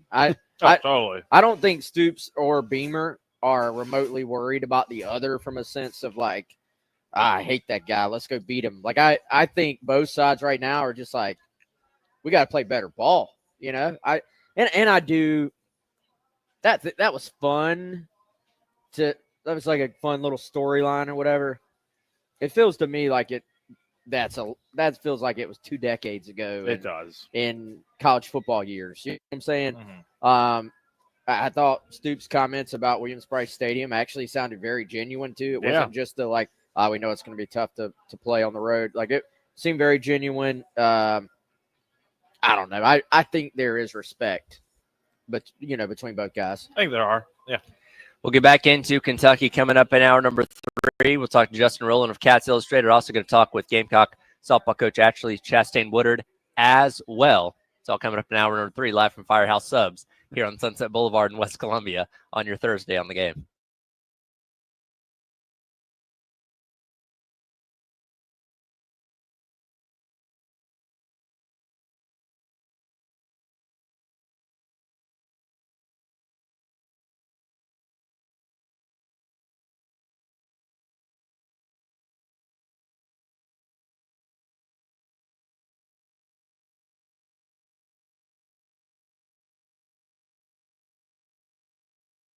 Let me tell you about our friends at Classic Roofing, which just texted with my guy Joe earlier, and he and Mac and their team at Classic, they're going to take outstanding care of you. So give them a call today, 803-590-7870, or head on over to classicroofingsc.com. If you go to that website, click the free estimate button, and go ahead and set something up to let them come out to your home. When they do that, they're going to check out your roof. They're going to let you know, hey, do I have any problem areas that could be issues right now? Or just as importantly, are there some areas that could be bigger issues down the road that I need to go ahead and get knocked out now so that I don't have those big charges down the road? Of course, life of your roof is a big thing too. Go ahead and plan for the future when you may have to do a roof replacement, whether you own a home or own your business, and take care of that now. Again, that phone number is 803-590-7870, or head on over to classicroofingsc.com for more information.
All right, welcome back in. Hour number 3. Gamecock Central takeover live at Firehouse Subs, 2805 B Sunset Boulevard, right across the street from Lexington Medical Center. We are going up until noon. Been a great morning so far as we're getting you set for South Carolina and Kentucky coming up on Saturday night over at Williams-Brice Stadium. We get more insight into the Kentucky Wildcats. Joining us now on the AAA Heating and Air phone lines is Justin Rowland from Cats Illustrated. Justin, appreciate you taking your time. How are we doing today, man? Great. Thanks for having me on. Absolutely. We appreciate it. As we get set for this game this weekend, Kentucky's played one less game than Carolina. They are coming off a bye week. 2 opponents in Toledo and Eastern Michigan that probably don't give you the best idea of what your team is, but a tightly contested game that Kentucky just came up short with against Ole Miss a couple weeks ago. 3 games in, what can you say confidently you know about this Wildcats team this year? I think they did a pretty good job replacing players in the transfer portal. They have a couple of impact transfer defensive linemen, Myquise Humphrey Grace and David Gusta, who are really good at getting penetration up front. The back 7 on the defense is probably not as strong as it has been at other times, but that front helps them out. And the big emphasis in the offseason was to improve the running game. You know, it's hard for Mark Stoops to coach Mark Stoops football if you can't run the ball. And so they hit the transfer portal, brought in a couple of running backs who have been good. They brought in some offensive linemen who have been big upgrades. I would say that, they've done pretty much what you expected them to do. We expected it to be a close win against Toledo. That was the MAC favorite, and they won. We expected them to be competitive against Ole Miss at home, and we saw Arkansas was competitive against Ole Miss as well, but they didn't quite have enough. And then they did what they were supposed to do against Eastern Michigan. But, you know, I think people are just waiting until they get into the meat of this SEC schedule, and that really starts this week. Hey, Justin, it's Wes. Appreciate you hopping on, man. You got it. Give us your scouting report, if you can, of Cutter Boley. Yeah, so he's a pretty interesting quarterback. I mean, he had some prospect pedigree. He was a 4-star recruit, in-state kid.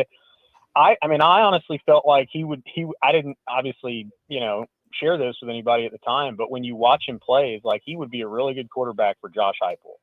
You know, he's big. He's got a big arm. He throws an outstanding deep ball. He navigates the pocket better and climbs the pocket better than you would guess when you kind of first watch him. He gets the ball out pretty quick for a guy with such a big frame.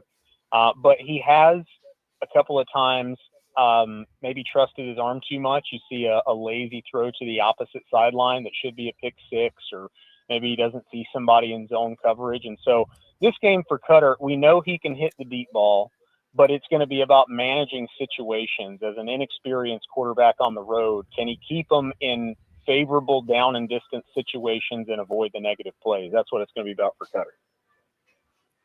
Justin, it's Chris. Thanks again for taking time, man. So you mentioned the run game earlier. Let's dive into these backs that Kentucky has brought in, and Seth McGowan, who Shane Beamer mentioned he was familiar with the other day, and Dowdell. Kind of, you know, McGowan had a really nice game against Ole Miss. I think 93 yards, a couple touchdowns. What's kind of the 1-2 punch look like right there, and what are the strengths of these guys? Yeah, you know, in the spring, I thought maybe Jamarian Wilcox was going to be the guy. He was their leading rusher last year, and he gave them some juice, but he's had some off-field issues, and he's not in the picture. But McGowan has been great. I mean, he's a very herky-jerky runner. He's a lot of arms and legs in his running, so he's not stopping on a dime. There's a lot of movement going on, but he can beat a fast linebacker to the edge, and he can break tackles in the tackle box. So he can do a little bit of everything. He's running extremely hard. He's come into this year with a lot to prove. If you remember somebody like Ray Davis, who transferred to Kentucky from Vanderbilt for his senior season, you can tell he's just got a chip on his shoulders this year. And he's a much more explosive and really overall talented running back than Kentucky has had probably since Chris Rodriguez. So I think he's a top 10. He's a top 3 or 5 SEC rusher right now, and he'll be in the running for some small conference recognition at the end of the year at this rate. Hey, Justin, it's Jack. Appreciate you joining us. It seems like Kentucky likes to use their tight ends a bit with Josh Gaddis and obviously Willie Rodriguez as well. From your perspective, how have they actually incorporated the tight ends into their offense? Is it kind of a focal point in your eyes? A huge amount. And here's the funny thing. This is no knock, but Vince Morrow was a big name on the Kentucky staff for a long time. He went to Louisville this offseason to be in their program general manager. But they never really used the tight ends a lot until this year. And it looks like offensive coordinator Bush Hamden is leaning heavily on Josh Caddis, who has made some really contested catches. He was known more as a blocker, just kind of like a powerful run blocking extra lineman early in his career. And he's just shown great hands, and Willie Rodriguez is a matchup problem as well. I will say this. There's not a lot of margin for error in that tight end passing. There's been a lot of balls fit into tight windows and tight ends making great plays, and that's a positive. But some of that is also they were not able to replace Dane Key and Berrien Brown from the transfer portal.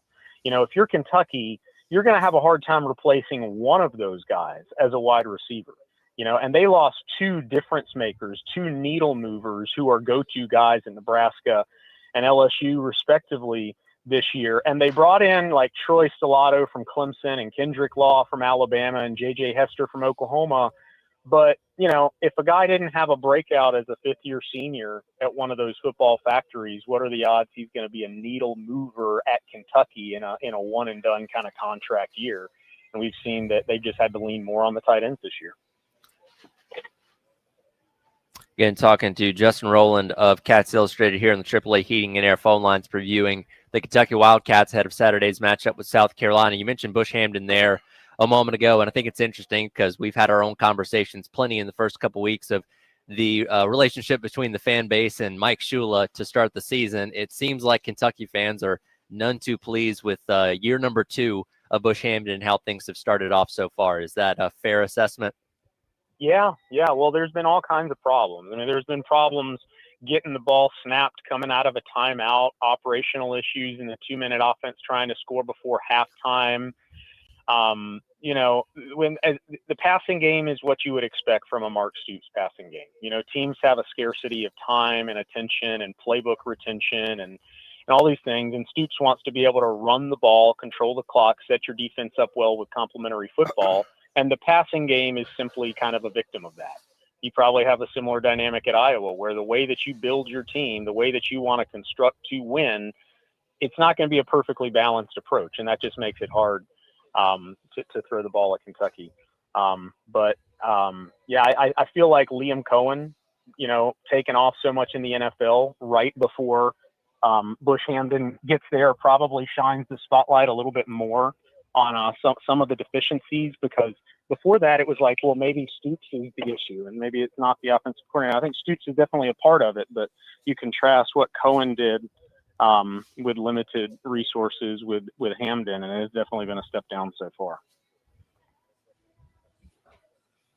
Justin, kind of a big picture type of question. How important is this game for Mark Stoops and the temperature around the fan base with, obviously that buyout's pretty big, but this is a big year for Kentucky in that, if it's a bad year, I don't know. How much does Kentucky need to win this game on Saturday just for Mark Stoops' sake? I talked to Chris about this for content on our site this week, and he talked about how the difficulty in talking about a must-win game. In this day and age, what does it mean to be a must-win game when your coach has all the leverage with a $30 million buyout, and it's 75% of whatever is owed, so it'll go down a little bit after this year, down a little bit after that. But I think Kentucky fans are frustrated enough that even if they were to win a close game on the road at South Carolina, they would still be looking at the rest of the schedule and being like, okay, well, we still need to see a little bit more. But no doubt, given how the last couple of years have gone in conference play, if they are able to control the clock and play the way that Stoops wants to play and maybe win the kind of way they beat South Carolina a few years ago, then people would be interested in October at least. Justin, got another one for you here on the defensive side of the ball. You're talking about Mark Stoops and kind of the hallmarks of the offense and some of the struggles that they've had defensively. That's been his calling card, right? He recruits to a certain style. He recruits to a certain body type. And he's had a lot of really good defenses there over the years. How does this one stack up? You mentioned the secondary maybe taking a step back. some of the guys they brought in up front. But is this kind of your typical Mark Stoops defense? What have you seen good and bad from that group so far? The portal era has been a big test to the Mark Stoops approach at Kentucky because it was a lot about culture and retention and development and strength training paying off after a guy's been in the program 2 or 3 years. And you don't get as much time to mold someone and put your stamp on what he's going to be as a football player this way. So it's a differently constructed defense. They typically lean heavily on their starters, and they went into this year saying, we're going to ask guys to go be great for 15 to 30 snaps instead of letting this guy play 80% of the snaps in the game. So they've been rotating a lot more guys in. There's not one pass rusher they're relying on. There's Sam Green and Cam Olds and Steven Souls, and they're all very different kind of pass rushers, strengths and weaknesses. They're not as big, like hulking big up front. You think about like Deion Walker last year and Trayvon Ribka. I always tell people the best thing Kentucky does under Mark Stoops is recruit to scheme on defense. They don't recruit guys that are as big and fast as Alabama or Georgia, but they get the guys who have that kind of size, and then they work on them for a couple of years. And key to what they do is stopping the run with a big front and then keeping everything in front on the back. They're not as big up front, but they probably get more of a pass rush organically. They really generate pretty good pass rush from every level of the defense with Brad White's blitz packages. But we've seen struggles in coverage. Against Ole Miss, they gave up over 100 yards just on hitches. And then they got beat on a hitch and go for a very long touchdown against Eastern Michigan. So it seems like they're covering up some questionable defensive back play, and that will definitely be a test this weekend if Sellers can extend plays. Hey, Justin, about a minute and a half before we got a hard break. Give us maybe, if you can, a couple keys to victory here for either side that just will determine the game. Yeah, Kentucky's hope is that South Carolina is a big play team that has struggled with efficiency. And if Kentucky leans heavily into the efficiency thing, then you could really see them kind of creating a kind of game that they're comfortable with, a game that they can control and they've won before. South Carolina, you're also dealing with a very inexperienced quarterback who has had a penchant for making bad decisions in Cutter Boley. So South Carolina needs to make it as much about Cutter Boley's got to beat us as possible. And Kentucky needs to take away the run game and just hope making South Carolina one-dimensional. Whatever happens there, Boley's inexperience or South Carolina one-dimensional, I think that's going to be who wins the game. Last about 30 seconds here. How do Kentucky fans feel about Carolina being one of the annual opponents going forward? I think they totally understand it. I mean, this is a series that has gone in. I think it's an interesting series because it's not like a natural rivalry, but you have two programs that South Carolina's been higher than Kentucky has been at their best, certainly. But they're kind of looking at each other like this is a game we need to win for us to be where we want to be in the SEC. And so, yeah, I think the way that it's gone in streaks and swings from one team to the next has kind of made it a little bit more bitter, too. Justin, we appreciate it as always, and certainly looking forward to what happens on Saturday night. Thanks a lot, guys. Take care. Absolutely. You too. Again, Justin Rowland there from Cats Illustrated talking about the Wildcats head of Saturday night's game against South Carolina. We'll take a little detour and talk some Carolina softball coming up next as Ashley Chastain-Woodard joins us on the AAA Heating and Air phone lines as she gets set for year number 2 at the helm here at South Carolina as the Gamecock Central Takeover Hour presented by Firehouse Subs rolls along here on the game.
All right, welcome back in. It is the Gamecock Central Takeover Hour presented by Firehouse Subs. Tyler West and Chris along with you here from Firehouse Subs in West Columbia, across the street from Lexington Medical Center. Coming up later on the hour, going to give you another chance to win a Firehouse Subs platter for your upcoming tailgate. So stay tuned for that coming up here a little bit later on. But it is time to check in on softball with Coach Ashley Chastain Woodard, who is joining us now on the AAA Heating and Air phone lines.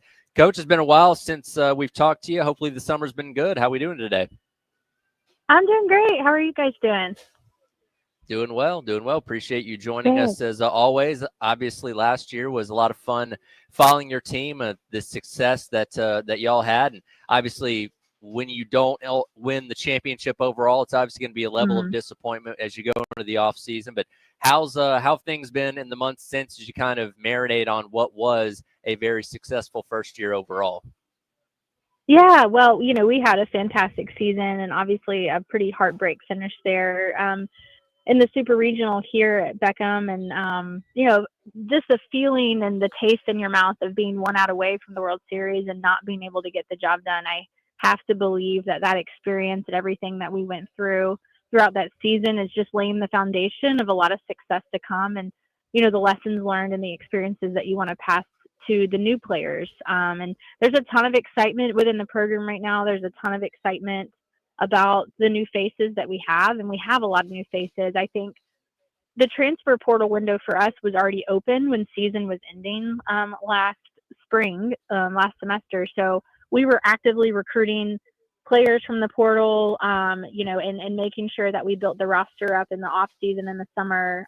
So that was kind of our focus is, it's celebrating the success we had, obviously learning from the experience of being so close and not making it. And then, picking the right people to move the program forward and continue to have a lot of success. And then, be able to land the plane in Oklahoma City next June is the ultimate goal. So, we went to work of picking the right people and got a lot of transfers in, and we are in fall practice already. I can't believe that it's almost October, but, just very much right now in fall practice. And it's a very similar feel to last year of just bringing a lot of new people together and integrating them into this community and into the program. So, we are in the thick of, I think yesterday at practice, I called it the dog days of fall, of team practice every day.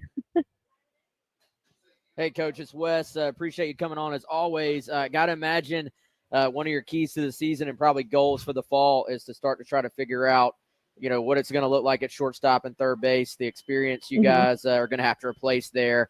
Two just very good players there last year. So what can you just tell us about maybe the competition, the latest you've seen, within those competitions at those two key spots?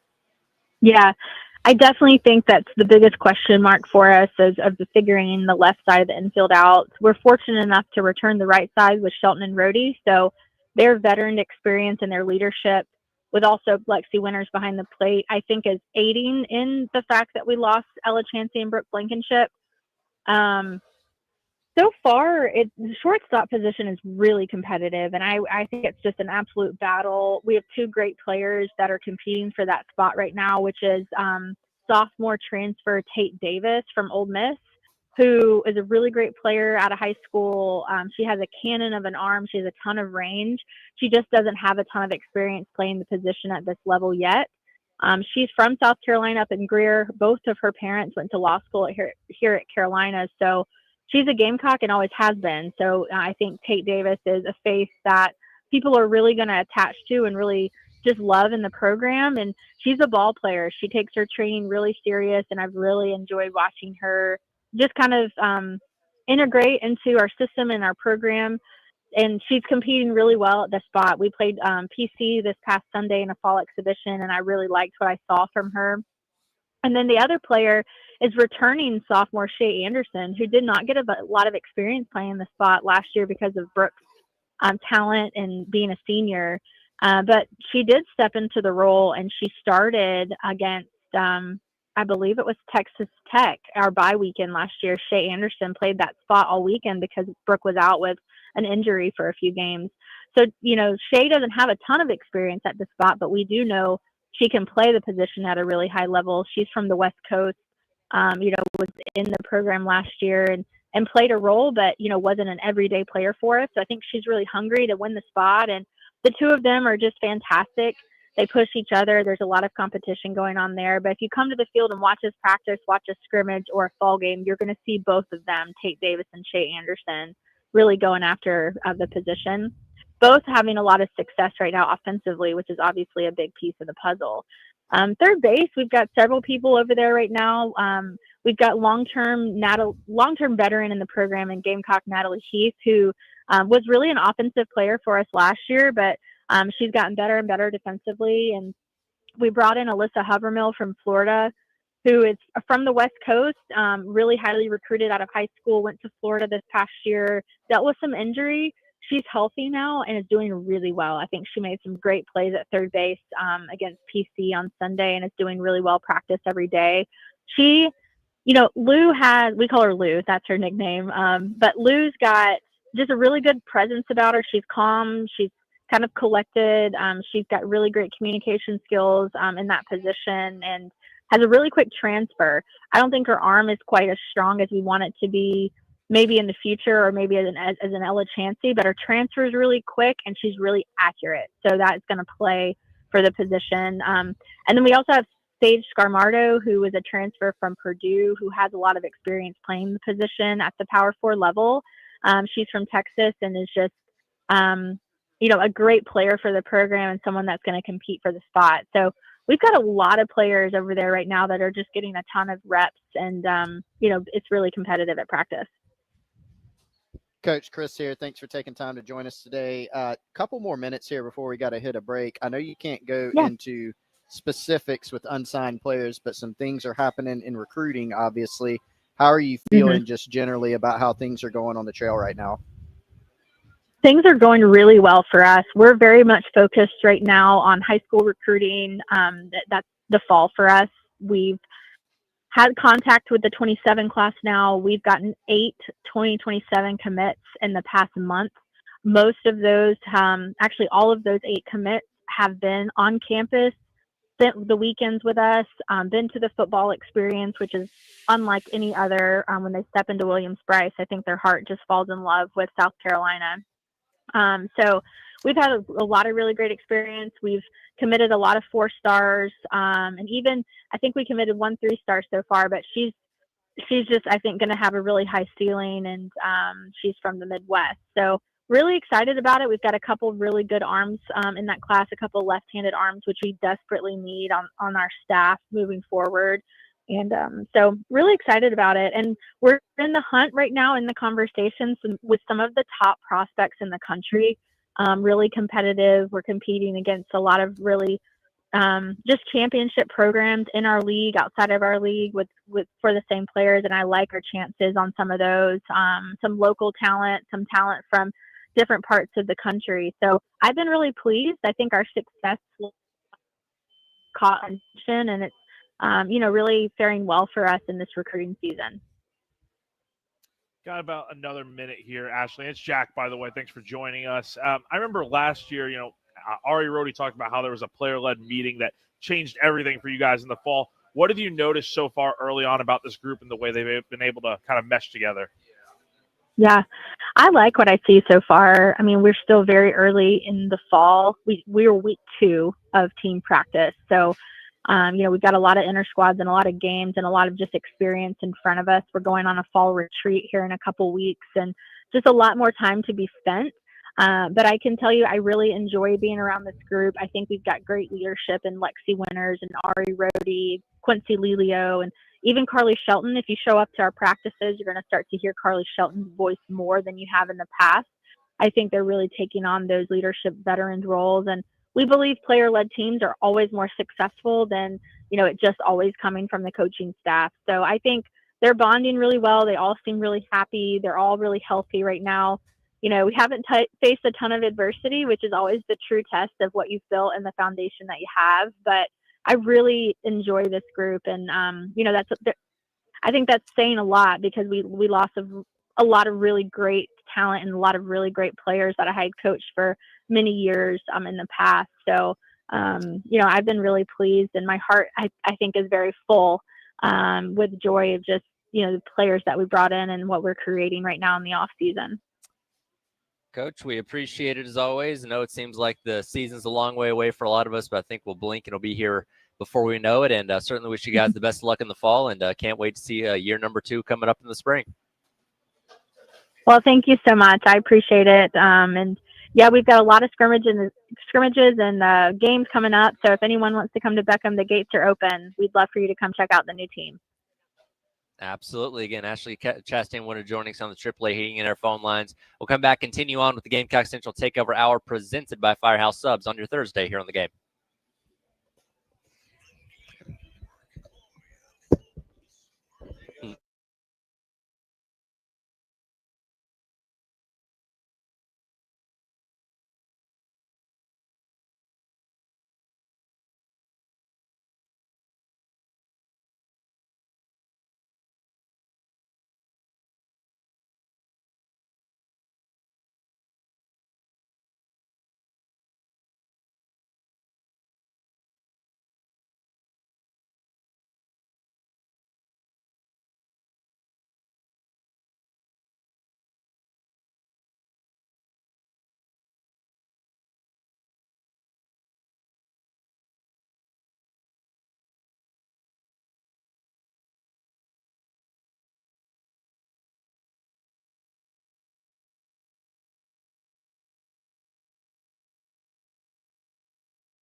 Gamecock Central Takeover Hour presented by Firehouse Subs. Tyler West, Chris Jack.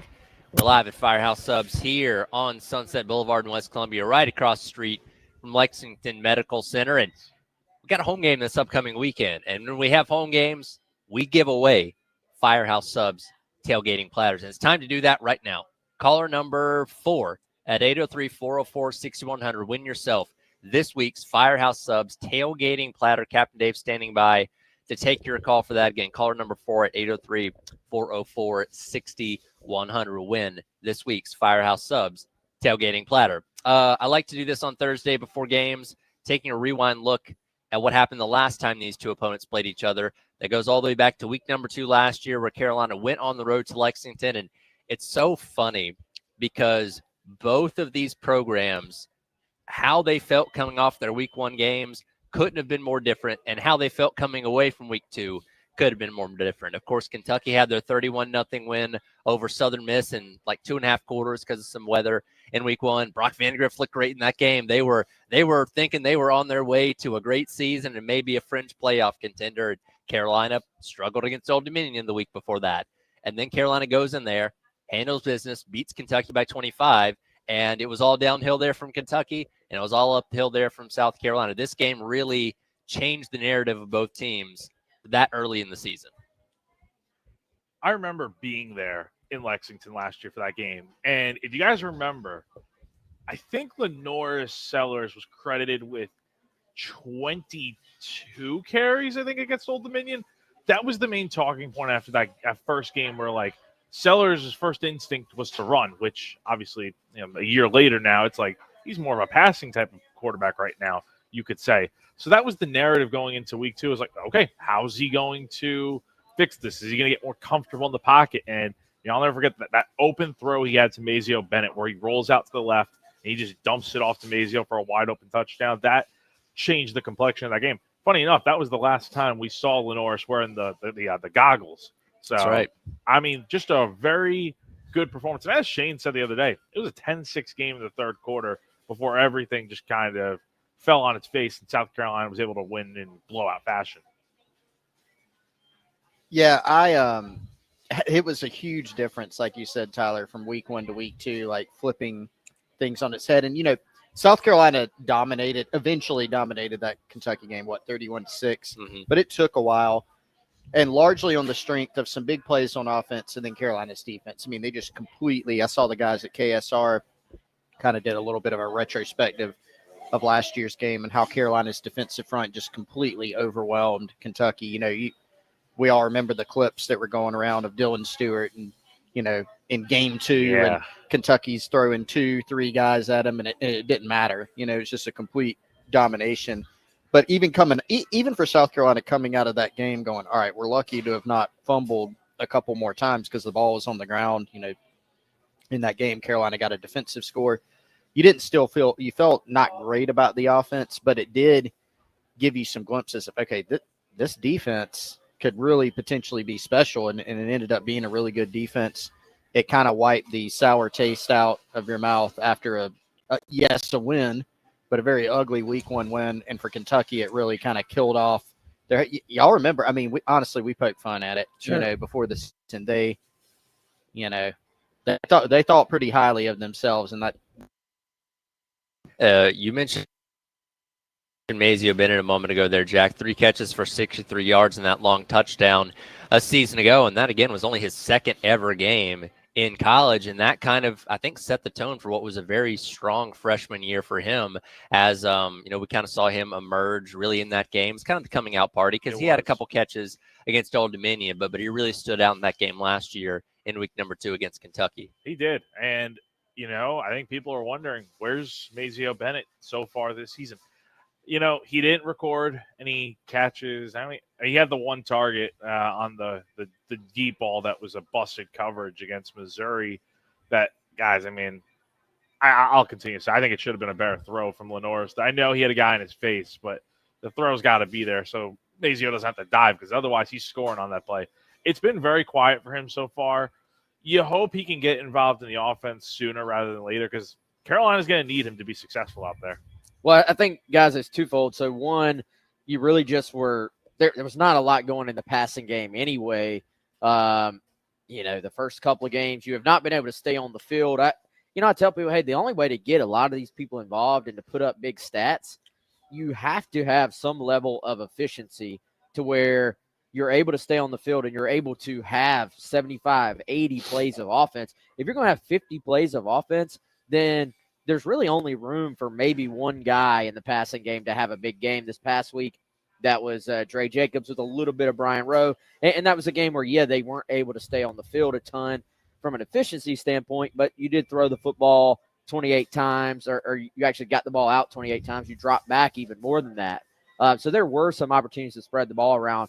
So I think there's always multiple things at play. Why does a receiver not create stats? Well, early in the year, it was, hey, the ball just was not going out to him for whatever reason. Is he open? Is he not open? Is he open? The ball's not getting there. But the last 2 weeks, frankly, it's a competition thing. It is that Brian Rowe has been the starter in the slot the last 2 weekends. So, right now, it's not just, hey, get the ball to Mazio. He did not play a ton of snaps last week.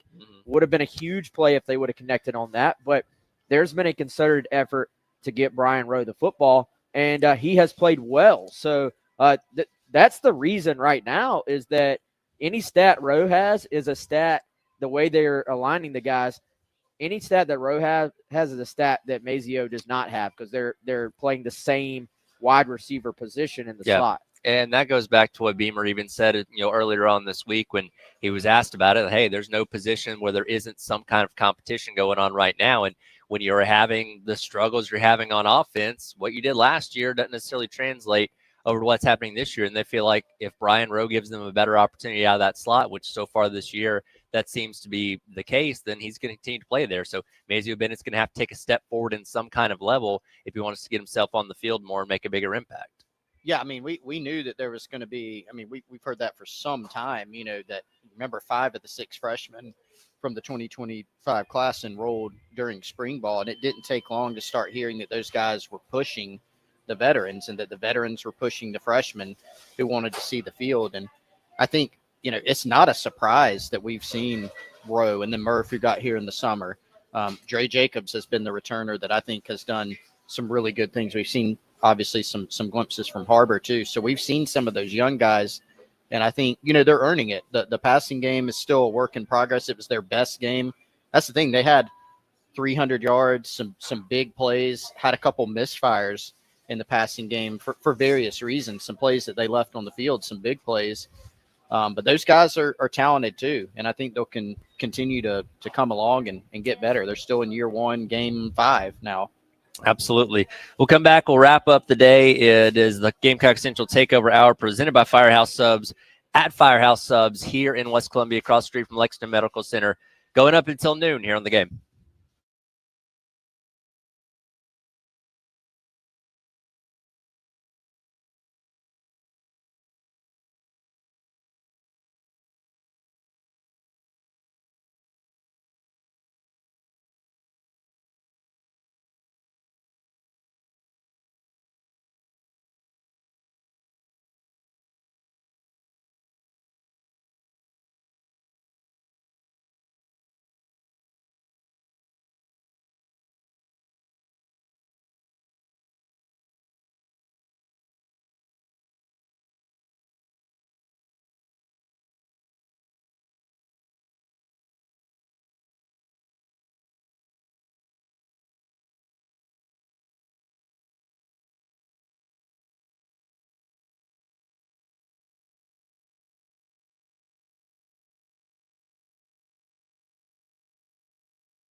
Welcome back in. Gamecock Central Takeover Hour presented by Firehouse Subs. Tyler Head, Wes Mitchell, Chris Clark, Jack Beltry hanging out with you here at Firehouse Subs in West Columbia. We are right across from Lexington Medical Center, and it's been a fun morning so far. I got to give a shout out to our guy Rick, who came in here and said he was taking our recommendation of the brisket add bacon with the Gator hammock hot sauce, a combination that Jack loved so much last time we were at Firehouse Subs. You bought the entire bottle of Gator hammock hot sauce. How much have you used that, by the way? I have probably got about a fourth of it left, and I'll tell you what, guys. Like I put that thing on the Insiders Forum. People were just like, "Shoot, I'm buying this!" Like it was like they go on Amazon. They're like, I just bought like a case of them. I'm like, okay.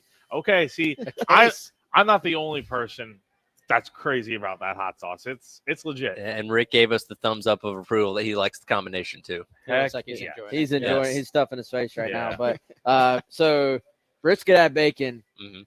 number one on my power rankings. But our guy Larry Chandler put me on that one and said, "You got to try this." Tried it. Tyler added the hot sauce to it. Mhm. So I don't know what the next evolution is of the sandwich, but once something has reached perfection, that's when you just need to stop, right? Yeah. So maybe we've reached it. But guys, I saw Jack's face I'll tell you all what. when I put him on the Thanksgiving turkey sub. He said, I don't know about that. That's Because cranberry." it's a He lot said of that's- different he things said going on. That's dressing, gravy.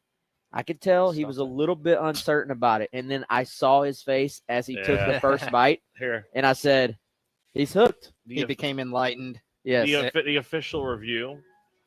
I'm gonna say I'll say this: a ton of different flavors, a lot going on. You have the cranberry, you have the turkey, which is very good. You have the stuffing, dressing, whatever you want to call it, even the mayo on it, and then the gravy topping it off on the side. I mean, guys, it's a lot of different flavors, and it's a lot going on at the same time. But like, it was very good.